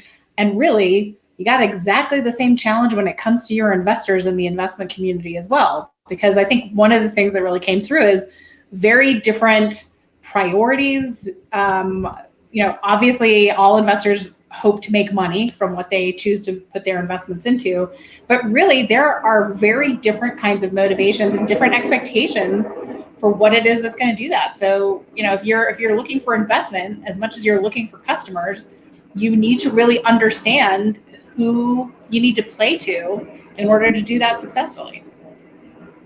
And I will now put myself on mute as the giant helicopter lands outside. I thought that was just your husband flying himself. I thought that's how you travel around town. No, strictly fixed wing. Strictly. Wise decision, nonetheless. That I certainly agree with a lot of what Nicole says, as always. As you guys know, I've been involved in all kinds of capacities. I think the only thing I haven't gotten into is corp dev, but from the investment standpoint, the building side. And it really does boil down to just a couple of things, three things, which is like the relationships that you make, right? Whether it's, the startup making relationships with its community or its marketplace, its partners, the relationship between the investor and the founders and the founding team, and even a relationship between investor to other investors, as you were trying to architect here. And the other component that comes with that is the nature of being able to have the ability to make decisions. A lot of startups that we're seeing today that are doing a lot of rapid automation or probably rapid intelligence, it's all really geared to help people try to make some sort of decisions. And I think that's going to be that's really what drives a lot of VC investment nowadays is not just efficiency, not just having data, but what can you do in terms of using intelligence to kind of go down that particular path. And I think I love what Keith had said, early on, the live in the future, and really trying to, have that crystal ball is incredibly difficult. And you have to be incredibly open-minded, do a lot of research. It's not easy to be a VC or an investor. And there is a rigor to it. There is a lot of, responsibility for it. And you're not just supposed to be money nowadays if you wanted to earn as startups. Like it used to be that startups would actually be the one that had to go chase around VCs. I've seen a lot of the other way around, and a lot of VCs at later stages are even recruiting earlier stage companies that are out of their window just so that they can be first at the table to, make the appropriate offers. So it is truly madness. It is a lot of chaos right now, and there is a lot of, opportunity ahead. But it does need to be, everybody needs to be very mindful of what goes on and how history plays out. I want to follow up with Anand. I want to follow up with Anand because you almost could have been on this panel. You really could have been on that panel. So let me ask you, how has your mindset changed? How has it changed? If it has, how has it? Pre-pandemic angel investing and all the stuff you just talked about versus where we are now today. Has it changed at all? No, I agree with Keith. It really has not changed that much. I mean, certainly, there's a rigor to investing, and there's a process and operating system of technology and people and money that plays a role. Particularly if you're talking about, in terms of an investment perspective, that's certainly the case. And I do get retained by other firms or engaged by other firms to help them kind of navigate, especially in the MarTech space or anything related to customer engagement. And the same things occur, right? And I think the ones that go off the rails try to chase something outside of their thesis, something outside of their own, relative expertise. And we're seeing a lot of that happen during the pandemic. I think what will happen, the one thing that might change moving forward is the recruiting process and the pipeline, how to handle the pipeline, really understanding that it's a community-based ability to, serve as a brand as an investor as a brand now. And so engaging with the community so that people know that you're more than just writing a check, and that you're going to, help a startup grow and be part of that journey and develop that relationship. That's changing very rapidly, and it's earning, investors opportunities at seats at the table for better terms earlier on. So I'm curious though, we gotta do something, because it was my fault that we weren't able to bring her on at the beginning.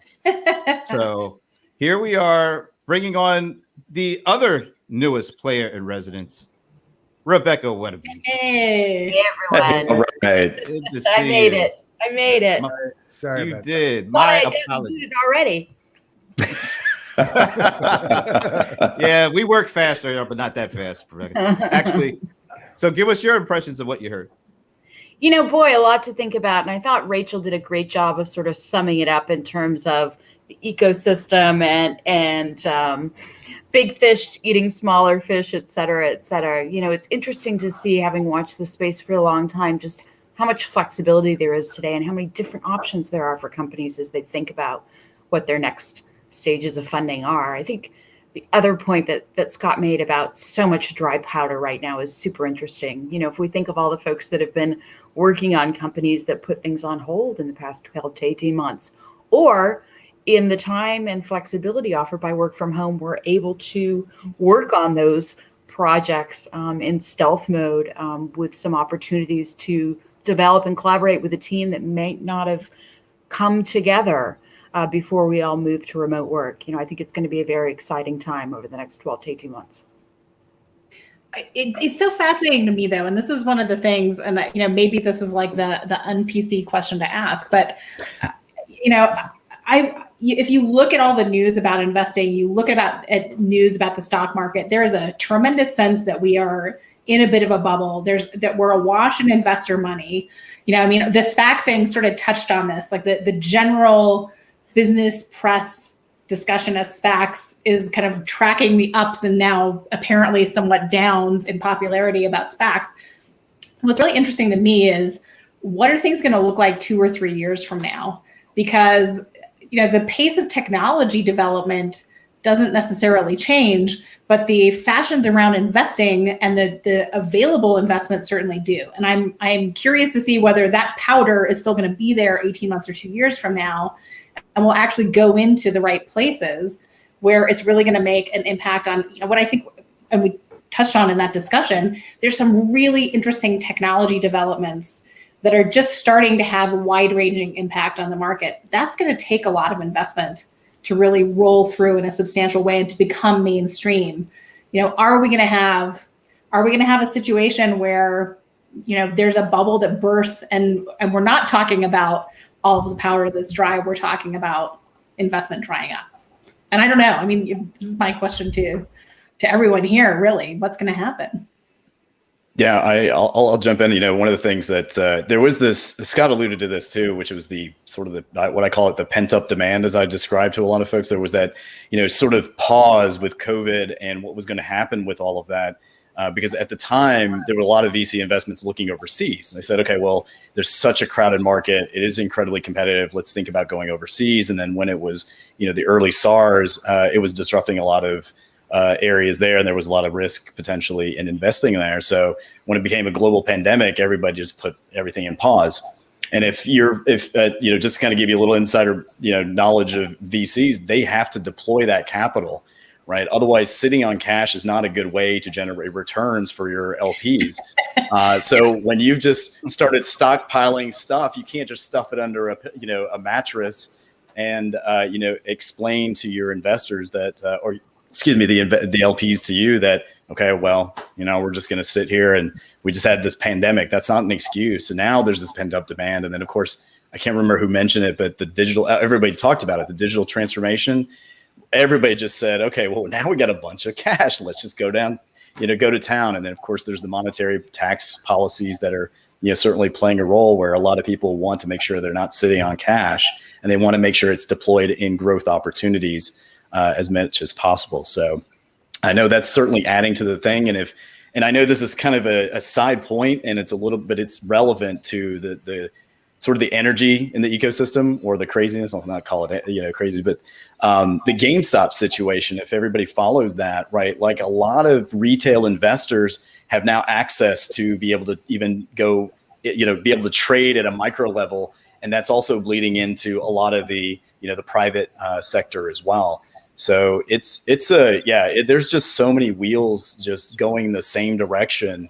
I don't think anybody's really stopping in that capacity. And there's a rush. There is a true rush. I think people rush. There are people who are worried about what potentially will be, Nicole, down the line 2 or 3 years. Are they going to be sitting on a bunch of capital that just they couldn't find good startups, or is it going to get just deployed out and they're going to beat the rush while the powder dries up? Wait, no, dry powder goes away, blows away. Yeah, trying to come up with the right analogy right? Yeah. Isn't that what Alan Greenspan once called it, irrational exuberance? I mean, I remember back 2000, 2001, where all the day traders were, just throwing money in there because everything was going up until it went down all in one day. Is this just history repeating itself with some of this stuff here? History always repeats itself. I mean, that's why a lot of people should. Go ahead, Rebecca. Sorry, no, I was just going to say, unfortunately, I think we're going to see certain target areas where we saw with the marketing automation values that went over and crazy a couple of years ago, right? Everybody had to have the different marketing automation pieces. And a lot of those companies got bought and sold at ridiculous valuations based on momentum and little else. So I think we'll see the same thing. The interesting thing is going to be what sectors are those moving forward, right? And I'm not sure CX is going to be the biggest one. Certainly, as we look at the employee experience space, we've got big players talking there. We've got a lot of smart, interesting, smaller players there, where I think we're going to see some buy and boom momentum there that may be a little bit more exuberant than it should be. So let me throw one thing to you guys. One of the things that I don't know why this never caught my attention before, because it's sort of blatantly obvious, but only Scott talked about going public, right? Nobody else even considered it. I mean, it was, and Rachel, when she summed it up, summed pretty much up let's call it, each of their different type of investment strategies end game, right? And I've known Accel-KKR for years. I mean, obviously, when Smart Communications split off, obviously I knew that was coming a long time. And the thing is that I've never heard a PE firm talk about going public. I've never heard an an angel talk about going public. I certainly don't hear about corporate, the corporate arm of or investment arm of a corporation talk about going public. Only VCs ever talk about going public. And I'm sort of curious.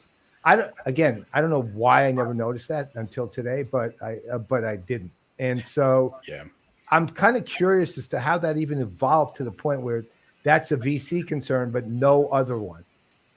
Right? Does anybody know anything about that? Yeah, I can answer that. I mean, angels, I love Keith because he's certainly thinking, beyond how he could be helpful to his startup beyond just, the capital, right? So he's considered the smart money, right? Particularly early on, trying to nurture the startups and founders. They're not really thinking about IPO or, exits at that particular stage. That's my explanation there for him. For Rachel, a lot of, PEs have only recently started playing the VC game. And we saw this with Vista. We saw this with some, I'm trying to remember the other one that was out there that made a big play in terms of getting their companies put together, put public or acquired there as well.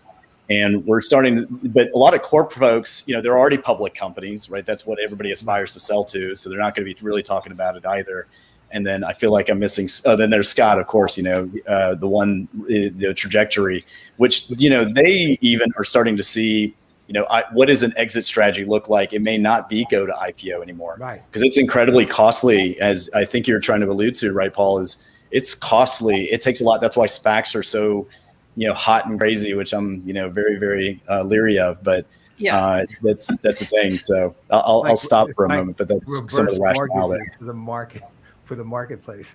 Reverse mortgage for the market. I'll just look. You're going to be dead anyway, so you might as well get the money now. Well, the gentleman that actually started the whole SPAC craze is now shorting 3 of his own companies, and he has a short position of 3 of his own SPAC companies, and it's like, what is? I'm not going to call him out, but I mean, this is the nature. The boom and bust or the hype cycle is so shortened.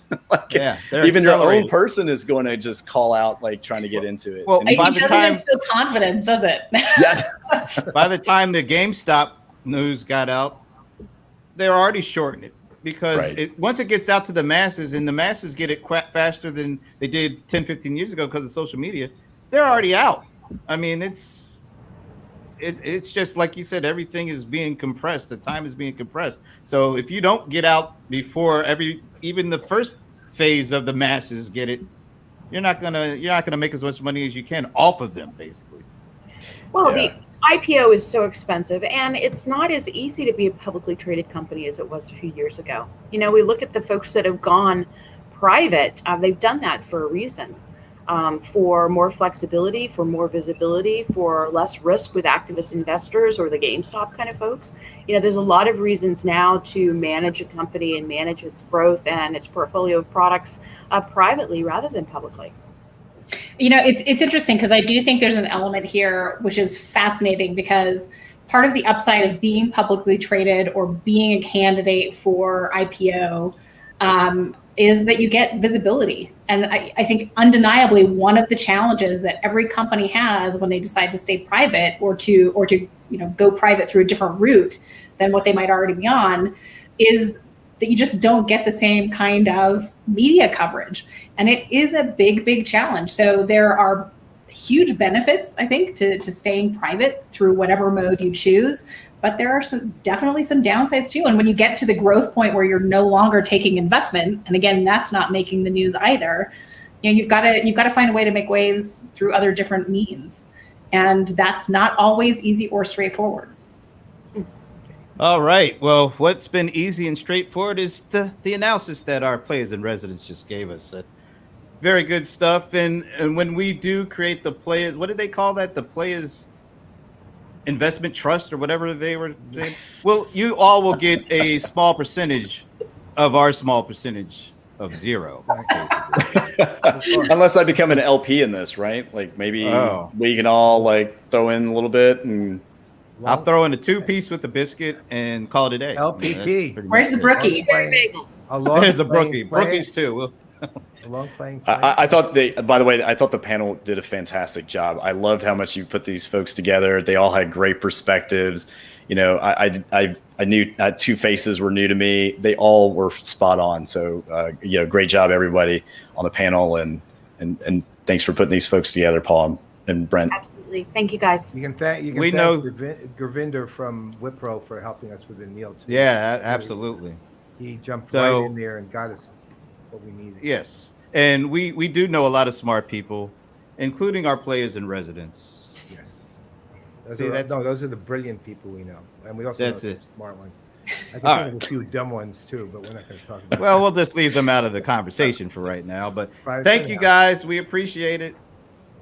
All right, guys. We will see you soon. Thanks, everybody have a great day. Bye, guys. All right.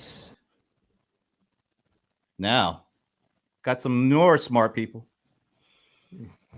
One I actually don't know as well as I know the other, because the other is, let me see. I know Which is The this man the original? himself. Is this the original, or is this a clone, or what do we have here today? The clones went on strike. There was a diversity and equity issue where they, weren't getting fair pay. So Clone 3 did Clone 5, and I don't know what happened. Well, as long Hey, as you- Clone 6 is still in the closet, otherwise you probably need to leave the show and go into witness. Oh, there he is. Oh, yeah. You got it. Go ahead. Talking about Plug it. talk about Plug it. plug it Give right it a plug. now, man. Go right now. Go for it. Seriously. Available for it. July 13th. Just kidding. That's Got the perfectly New okay. book. Digital transformation is not enough. Everybody wants to rule the world. Catch it July 13th. Amazon, everywhere. Wherever you Every have bookseller. It is Every bookseller absolutely near you. worth Every reading. bookseller. I've already read it. It's absolutely worth reading. All right. Seriously. All right. Now All right. we got to bring on our next guest. Now I know him only really through passing because we see him at events, but we never really got a chance to talk. So I'm really glad to welcome Daniel Newman to the show. Oh, look. Wow. Go ahead. man. Yeah, there we Take it go. away. Oh, this Go has for been it. out for a year. I'm Doesn't matter. just gonna I'm not gonna Pop plug it it. I'm up just gonna again. periodically hold up Human Machine, our 2019 bestseller. Pick it up in any airport bookstore, or actually used to. I don't actually know. I haven't been to an airport in a while. So actually, it's funny about the clone though, Ray, is you seen that new commercial? I can't even remember what it was, but it's about the business owner guy that clones himself, and then he goes out for lunch, and the guy sells the clone sells the company, and he comes back and the office is empty. The clone took the company private, or I don't know. Just a funny moment, but yeah, thanks for having me, Brian. Appreciate coming on. No, this is That's great. just- So, yeah. So, if you want to answer, or if you want to get one of your clones to answer, that's fine. But give us your impressions of what you heard from the panel. Ray, we'll start with you. Just your own take on it.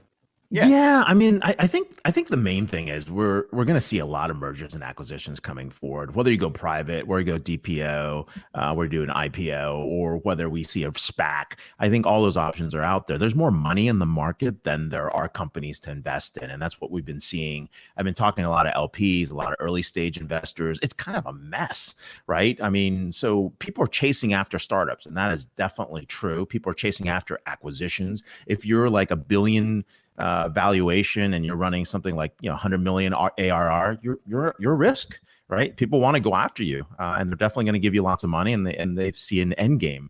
And part of it's because we printed so much freaking money. I mean, the M2 is out of control, and all this money is creating the disparities. Like, you can blame all the other issues you want to blame, but it's just we printed so much money, and so the people that know how to take assets and make a lot of money off those assets are continuing to do even better than everyone else that actually works for a real job. And that's what's causing this, and that's why every company is under M&A attack. Yeah, Is there any?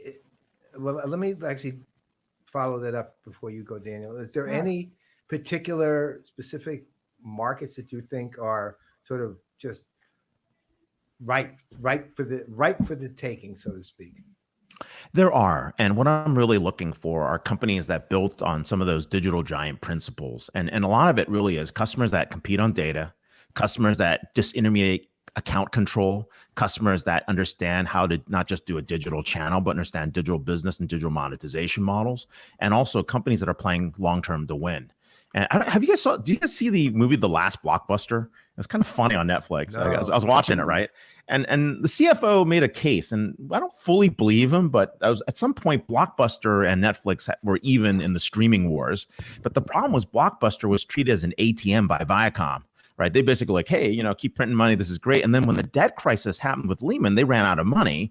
But Netflix had all the money stored up in the bank from investments that they could play the long game. And I think that's really what's going on. And I think that's kind of what's happening. And yes, M2, M1, Esteban's correct. But was really what's happening in the marketplace, right? I mean, and basically they had more money to spend and they could outlast what was going on. And so companies that are okay with losing money and gaining market share, they're going to do really well. And so this is like the difference between a DoorDash and a Pizza Hut or Domino's, right? DoorDash is going to eat Pizza Hut's lunch and Domino's lunch any day because they disintermediated the customer. They know who wants Thai food versus Indian food in a zip code. And more importantly, they're playing the long game. They've got money to burn where Domino's and Pizza Hut have to actually show returns to shareholders. So it's an interesting thing. And that's where I see the M&As occurs. Things that are breaking across those industries and things that are breaking across value chains, they're all going to get collapsed. All right, Daniel?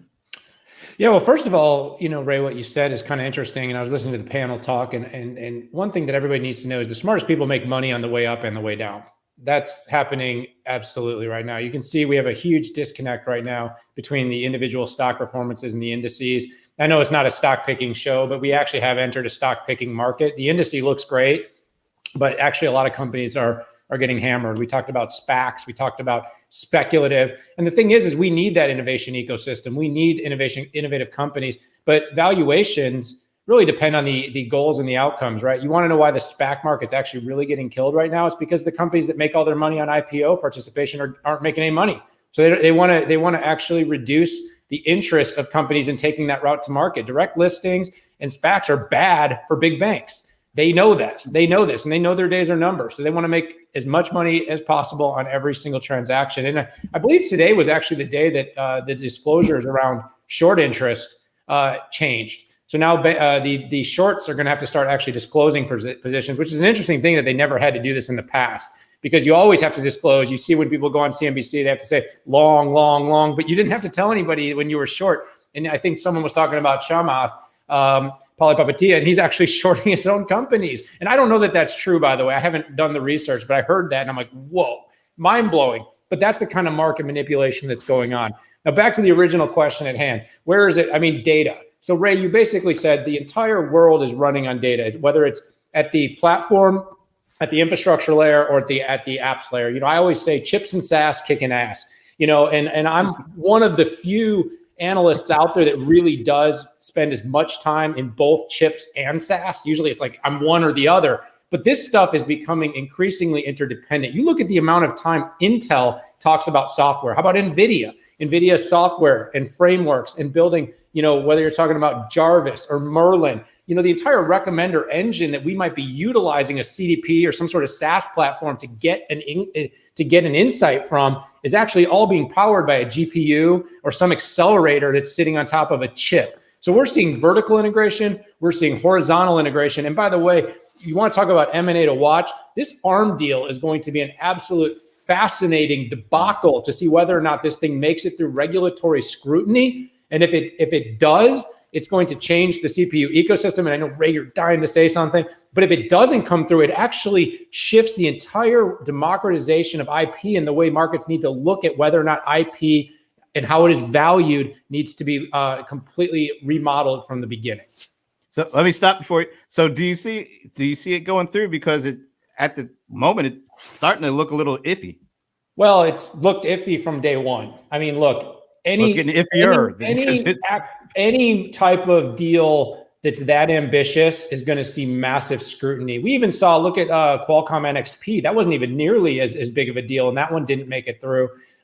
Getting deals this big through are hard. Now, it's hard to argue, though, because if you're really talking about antitrust around competition, when you have companies like Intel and AMD legitimately competing in the same market space, it will be a challenge to justify killing a deal like this.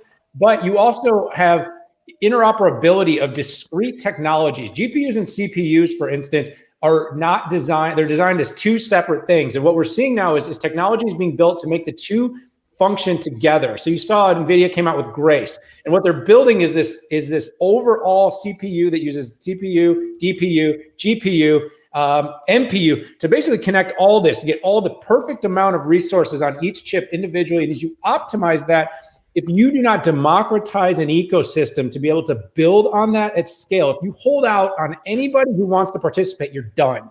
And so that's the interesting thing is NVIDIA is going to have to prove within a reasonable doubt that they will not leave out anybody, because there's also not a standard. Like for Qualcomm, there's FRAND to protect standard and SEPs to make sure that 5G is democratized and anyone that wants a license can have it as long as they pay. So if NVIDIA can prove that they're going to give that same type of treatment, they have the right to be heard. But nobody knows for sure, because that exact question has not been asked or answered in the public court or the court of opinion for that matter. Ray? I feel like a mic drop should be in order right now after all of that. There. Right.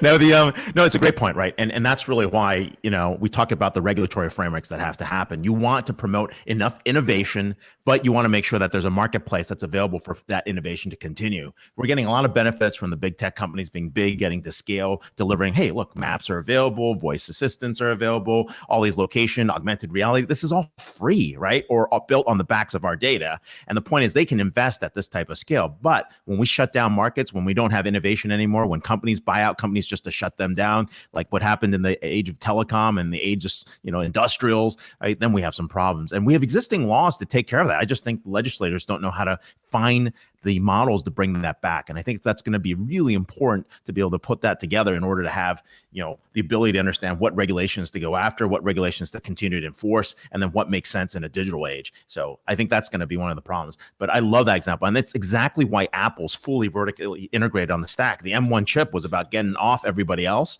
It's so that they could actually build the things they want to and control their own ecosystem and have their own destiny. And it's Except interesting to see what that it's launch all looked built like. on ARM. Yeah, and it's all built on ARM. Look at that. So it all comes down to GPU, CPU, and bandwidth, basically. As things, more visualization is needed. So you need GPU, you need more computation, CPU, all integrated, basically. But you can't integrate bandwidth, right? I mean, are we going to see somebody do the impossible? GPU, CPU, bandwidth? I don't think you can do that. But anyway. Well, I'll tell you this much. These awesome apps that you CRM Playaz are always talking about and that we talk about when we talk about SaaS. If the chips don't have what it takes, these apps are going to be, the apps become craps. Yeah. And, it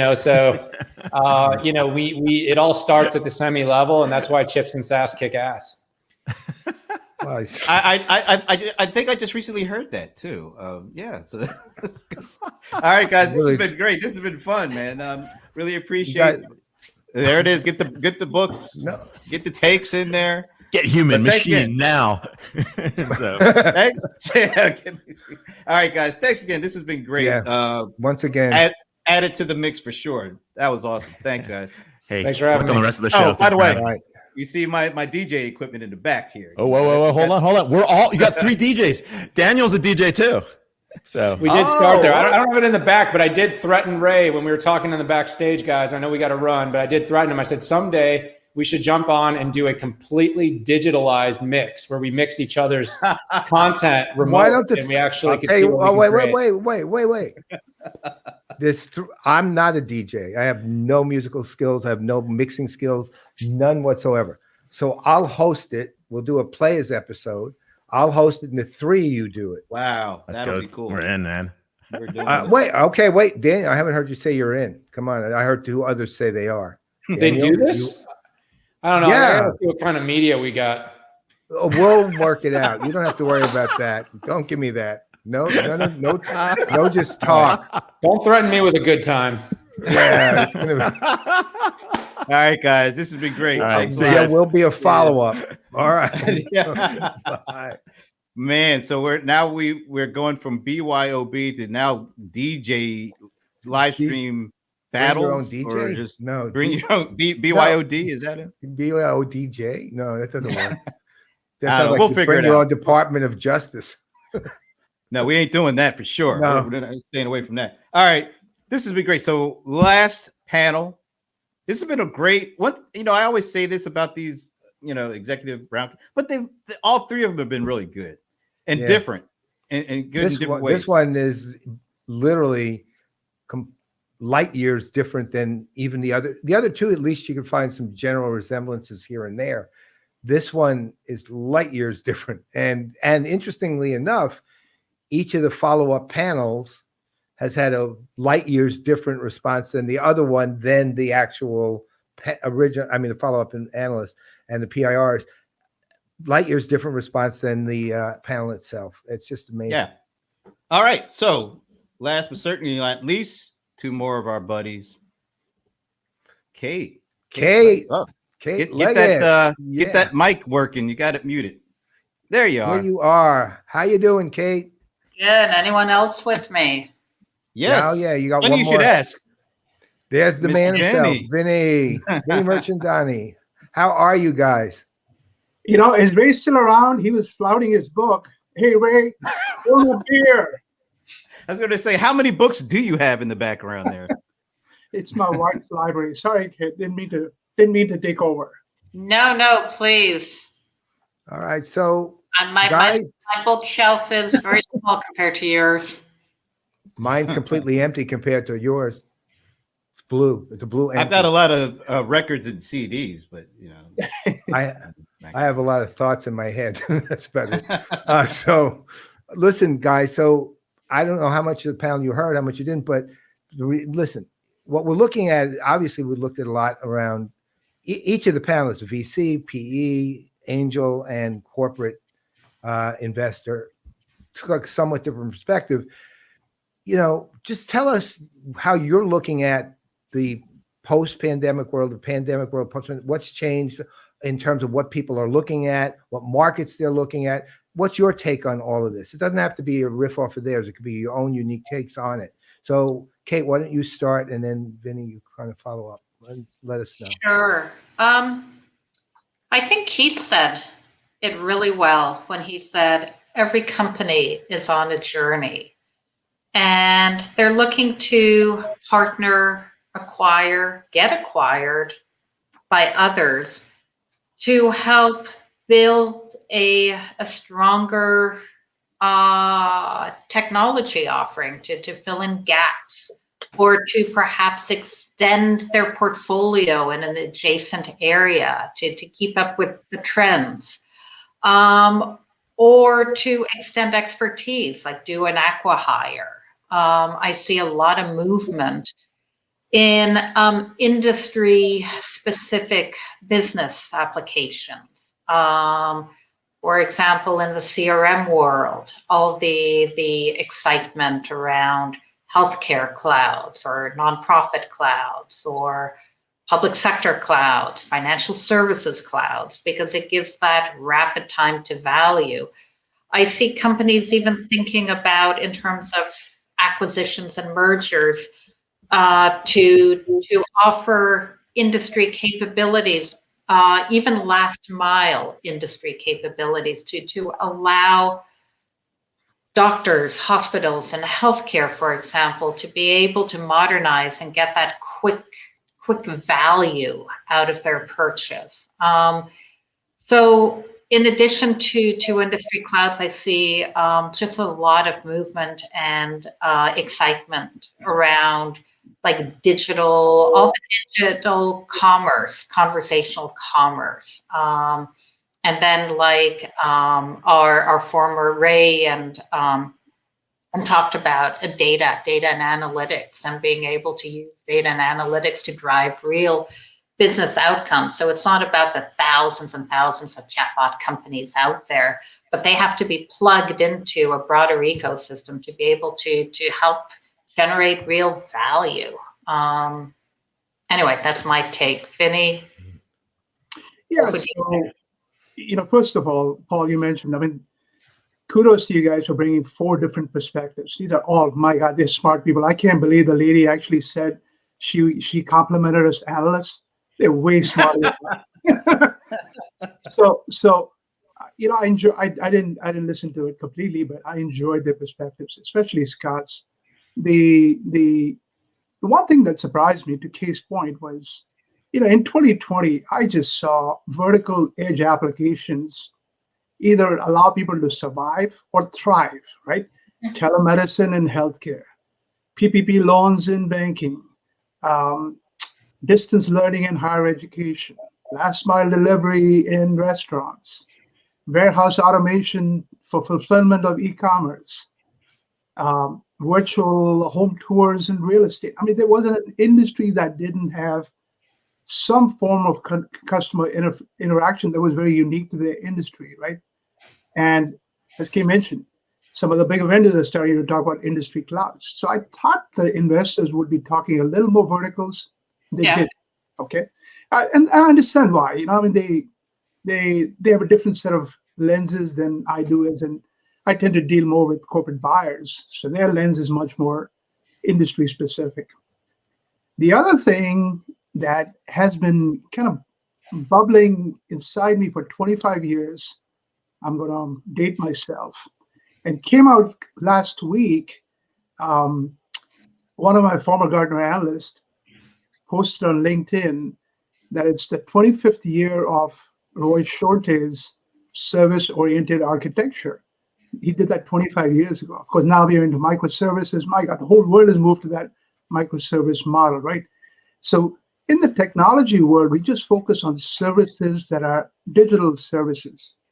What's also been happening, and that's what I thought about 25 years ago, was Carl Sagan, the astronomer, wrote a piece where he said, we're about to enter a stage where the US is going to become a nation of hamburger flippers. It's going to be devastating. Our services are going to destroy our economy. But we are 80% of our GDP is services now. We're not doing too badly. I mean, so to me, the verticalization of services, servitization is affecting every industry. I don't see technology vendors doing enough there. We all talk about services as software as a service, platform as a service, infrastructure as a service. We're fixated on our own services.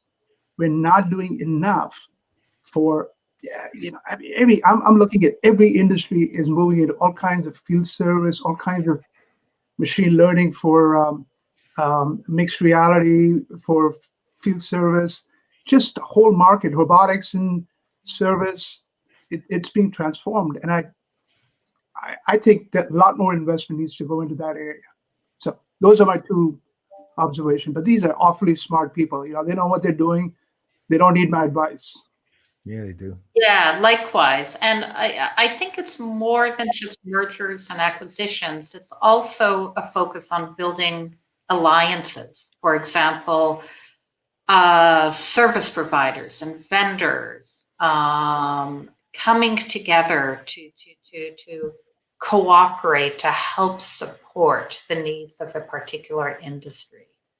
And again, I don't hear enough about that. Again, there's a lot of money in the market where we're very focused on company growth and acquisition, but it's beyond that. It's again forming these alliances to best support the end customer and be able to give that realization of value, which has been sadly lacking in a lot of our software industry.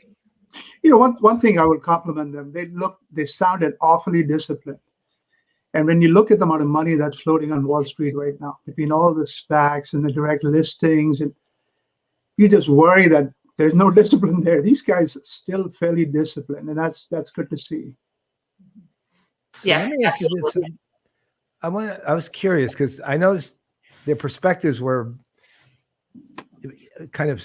they were, let's say, in general, each of them had their own. Nobody saw anyone is better than the other, but they were very specific. Like if you were listening to Scott's perspective, he was saying the focus he likes, and I am assuming Norwest Ventures, but at least he at Norwest Ventures likes is, around customer engagement, customer experience, kind of let's call it the more sexy, the sexier stuff. And where Rachel almost, apologetically, although not really needed to, was very focused on meat and potatoes, right? As what they do, right? Not so much that, but more highly specific things that lead to kind of operationally successful outcomes, right? Go ahead. Wouldn't you expect that from her as a PE firm? And they look for revenue, they look for stability. Yeah. Very, very de-risked investments, right? VCs are willing to invest a little more in risk. So I don't think she was apologizing. She was just pointing out that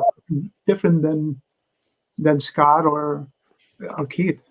Yeah, and every sector modality is pertinent to a company along their journey. Oh no! I mean, look, I know Accel-KKR well, and they're fantastic. Actually, if I'm picking my favorite firm, and they're it. So I don't mean she actually was being apologetic, just to be clear. I mean, she was just sort of saying, well, I recognize that the VCs are doing slightly sexier things than we are, but we do. They have, I forget the number, but it's 48 or 49 companies that they have that are very operationally focused, meat and potatoes, highly specific in investment areas. And as she said, the one wasn't really a flyer because it was actually a very smart investment, was taking the Thunderhead spinoff, Smart Communications. But that's also a business that had been established 16 years by that time, right? And it owned the UK financial services market for documents, basically. So it wasn't a wildly speculative investment, but it was at the same time a really smart one. So, Yeah.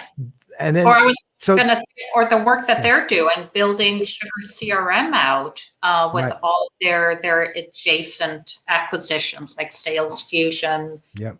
and CollabSpot, filling in the holes in their portfolio to strengthen the solution. I mean, again, Actually, this type of work. So let me ask you guys a final question then, and this one's a little tricky. There are certain, and we had like, honestly, 4 kind of creme de la creme kind of people and companies, just people who their perspective is great. They're very, I'm using the term broadly here, humanist in their outlook, and in general and so on. But at the same time, if you're looking at all of the companies, there are some of these firms who basically come in, strip out assets, and throw away the rest, right? So, and some of those firms that do that are occasionally very successful doing that. Is that from your perspective, each of your perspectives, is that a valid actual approach where you're coming in and rather than doing the companies we had routinely were invested in the companies they invested in or acquired. Okay. The other ones I'm talking about come in, basically do the technology buy, strip out assets, fire everybody, rationalize all the stuff, and there's a lot of stuff gets thrown away. And you know what? Some of them do really well doing that. I personally have not a very high opinion of that, but that doesn't make it a good or a bad strategy. It just means I don't like companies that do that, right? So my question to each of you is do you consider that a valid strategy for an acquisition? And if so, why? And if not, why not? So I'll go first. I mean, look, one of the great things about capitalism is it's brutal. You need, I think Larry Ellison made a comment when he was going through a bunch of acquisitions. Every ecosystem needs a scavenger. So, you have some investors are just brutally focused on efficiency. And to them, whatever they don't consider efficient, they just jettison. I don't particularly like it, right? I'll take the perspective of a corporate buyer, right? I don't like investors that surprise. And many of the people that you're talking about tend to be very, very chaotic. They cause a lot of chaos. So I don't like it from a buyer perspective, but it's a brutally efficient system. I mean, we need some of those to clean things out. Is what I would say. No, it's fair. Kate? I think you will see all models, but I think when there's a cultural alignment between the company that's getting acquired and the company doing the acquisition, acquisitions ultimately end up being a lot more successful. It's not only technology and strategy, it's also culture. And there's the companies that look at people and culture end up really thriving. Paul, can I make a comment about M&A? Yeah. In general, in 30 years of my industry knowledge, M&A has never helped the corporate buyer. They're always for the investors. And so I tend to be a little bit, analysts will often say, so-and-so should buy somebody else. I go, shut up. We don't need more M&A just for the sake of M&A, right? So I tend to be a little more cautious about M&A. Show me how it's going to benefit me as a corporate buyer. I invested for 8, 10, 15 years. I sent you checks. Suddenly you come along and you buy something and cause chaos. Show me why it's good for me, right? very few investors presented from the corporate buyer perspective, and they should, because that is without them, whatever they're acquiring would not exist. Okay. All right. That's a good way to end it. And this has been a great way to end this whole And 2.5 please, hours. all of my books are available on Amazon. So I'm just kidding. No. Well, go ahead and plug it, man. We had 2 other plugs. You are welcome to plug your book. Go ahead. Guys, that was as usual. You bring such a wide array of people. Thank you for doing what you do. Yes, thank you. It was a wonderful panel. A lot of different viewpoints. Really appreciated the discussion. No, seriously, thanks for coming on. Adding your viewpoints too. Yeah, I mean, we really appreciate it. I want to be a DJ. I want to be in the DJ competition. You DJ? Hey, do you got your equipment? Well, you realize that My kids Daniel would phone me if I did anything. Listen, Daniel doesn't realize it, but that will now happen. Looking forward to it.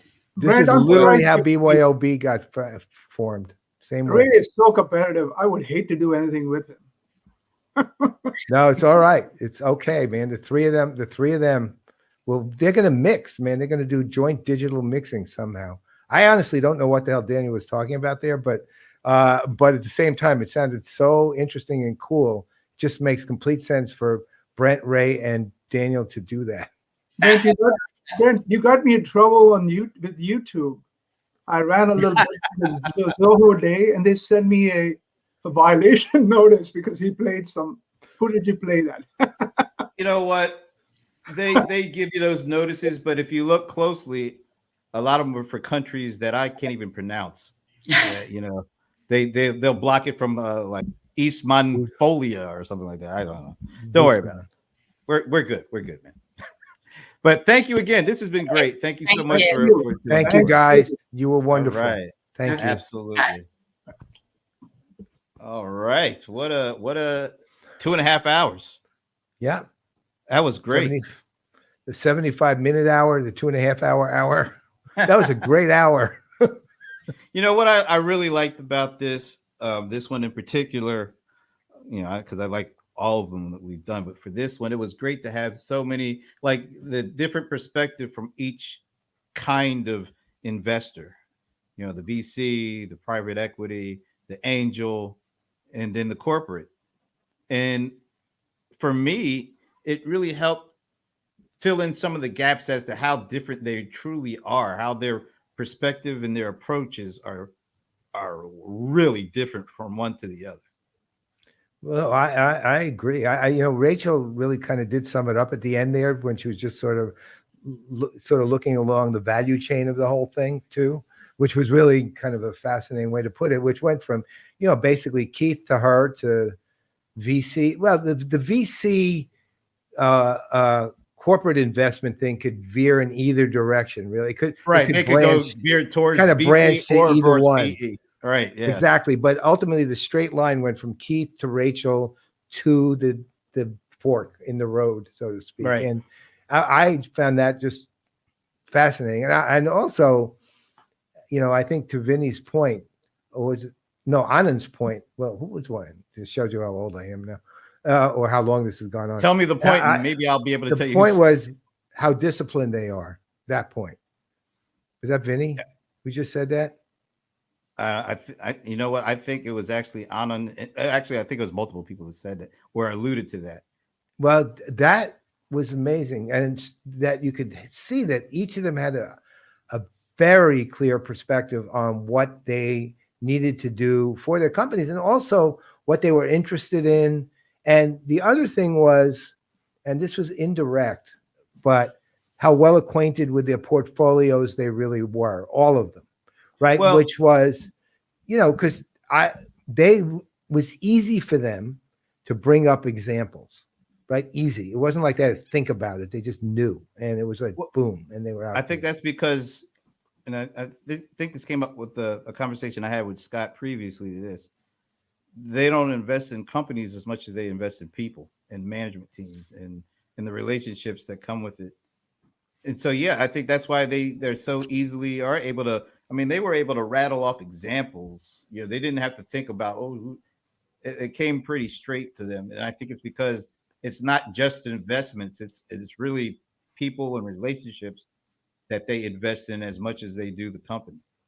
Yeah, Neil made that point too. If you remember, he said it was one of the 3 pillars. Basically, was the team that was, running the company, and was really important to them, and also by inference and actually explication, the culture of the company itself. And so I was really impressed with that aspect of it. I have some visibility in their world, but I don't have a ton.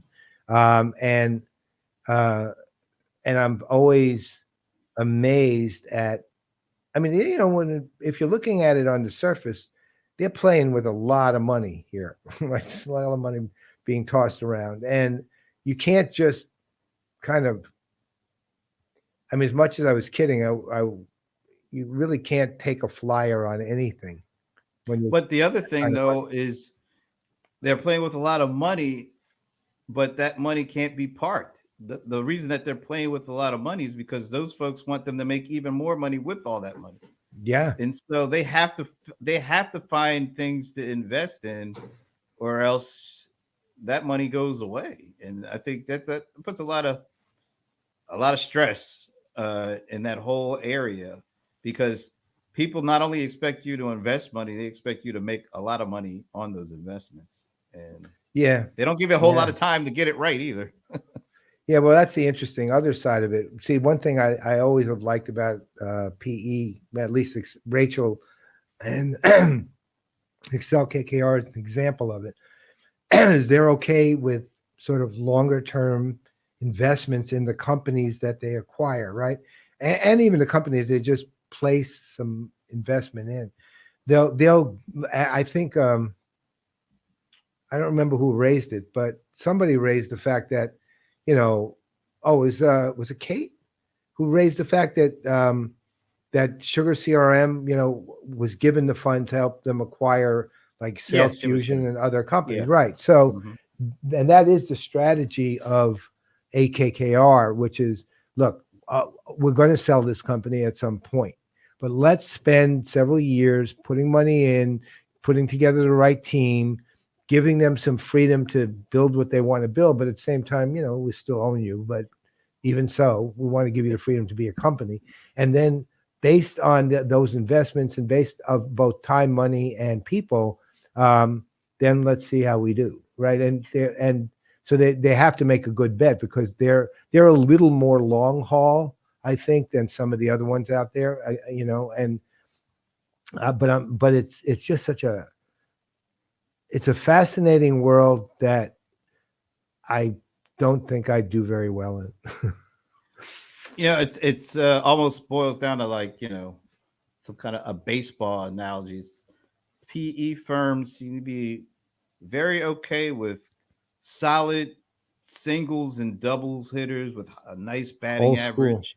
Like baseball. 300. They do all the fundamentals. And they can be coached up eventually to even, hit more home runs after a while. Whereas VCs are looking for the natural, almost sort of like the what's Roy Hobbs, right? Be able to hit the cover right off the baseball, and they don't really give as much time to develop, because they want folks who are already kind of already developed. So they're willing to spend money on it. I mean, the PE firms want, Rachel made a point. A lot of they deal mostly with well-established companies, but as you said, they're contact hitters, right? I mean, they're that kind of company, which is a company they know you can reliably is going to move the base runner over when the base runner needs to be moved over. And if for some reason they fail, the next guy in the lineup will move them over, right? So, and they can be coached up. Yeah. And we have VC saying, you know what, we'll take more risk, and we'll spend more too for that risk. But you know what we're looking for is a grand slam at optimally, and at least a two runner. Right. Well, of course, I we'll love see how you we can next- bring it all. I love how we That's can bring it all back to baseball. And of course, I can of course bring it down to the fact, of course, that doesn't seem to be helping the Yankees much these days. I knew we were going to get there. No, at some of point. course, disappointing team, man. Oh well. Boo. Boo. We come to the end, man. This was another. I think this is another successful roundtable conversation. Yes, it was. It was wonderful. Once again, and now we have to figure out what we're doing next. We do have a few ideas, but we'll tease you and let you know later on. In the meantime, so wait, you have tomorrow. You have the Gilmore Gang, right? Actually, we're taking a day off. Well, actually, I think it's on Sundays. There's something going on. Well, one thing for me going on is I get my second vaccination tomorrow, so I might. Congrats! I might be loopy. You probably will be. So just rest up for the weekend. Well, I should say loopier than the usual. Now, next week is going to be could be different. Yeah. Well, it's one thing that's going to be very different is the regular Playaz episode. I won't be on it. Yeah, we'll have to figure out. I mean, maybe we could go on hiatus for a week because we've never done a show with it not being the two of us on there. Yeah, I know. It would be very weird, actually. Well, you know what? Everybody will keep you in suspense. Even you, Sven. We're gonna have to keep. What's up? Well, Sven, it has to do with something at my house. It's not my house. Something I have to do with my wife is having some surgery, so I have to be there. It's not non-life threatening. It's simple surgery, but I have to be there, so I can't be on the show. That's why. And if we'll let you know, we'll keep you, as my buddy once said, and I just like saying it because it just made me laugh. We will keep you in suspenders on that. Wow. I know. He really said that? He really did. And I really laughed hard when he said it. That's awesome. Yeah. Suspenders. So Is yeah, that in the deliberate? meantime, yes, we Oh, I think I know. Then I know which buddy it is. No, you no. don't know. No, It's not this one. It's not the one I expected. Mm-mm. You have one buddy I know would say something like that just to say it. Your buddy on your other show. Oh no, not him. This is going back to my best buddy growing up as kids. Ah, okay. Yeah. All right. But anyway, so before next Thursday, there's next Tuesday, which is the Adobe Keynote watch party. Starts at noon Eastern time. Yeah, we're going from noon till what? 1 is it? I think it's 1. We're only doing the keynote. Right. And we're hoping that there will not be a need for any hostage phone calls or anything like that. That's right. Or holding up newspapers with dates to make sure that proof of life. Yeah. Well, this won't be proof of life. We're looking for proof of liveliness. Yeah. I think we're gonna get it. I think last year I sincerely believe because Adobe was the first big company out of the chute that had to go from face to face to virtual. They just were caught flat-footed. It's fair. I mean, look, Adobe doesn't. The proof that it will be better. Adobe Max. If you watched Adobe Max, Max was back to Adobe understanding cinematic again, right? So I expect it to be every bit as good as Adobe Max was, and way better than Adobe Experience Cloud was. Yeah, I totally do. So we're having a little fun, but I think it's going to be really good. Yep, me too. All right. So in the meantime, I'm Brent Leary. I'm Paul Greenberg. We are the CRM Playaz, and you know what happens next, folks.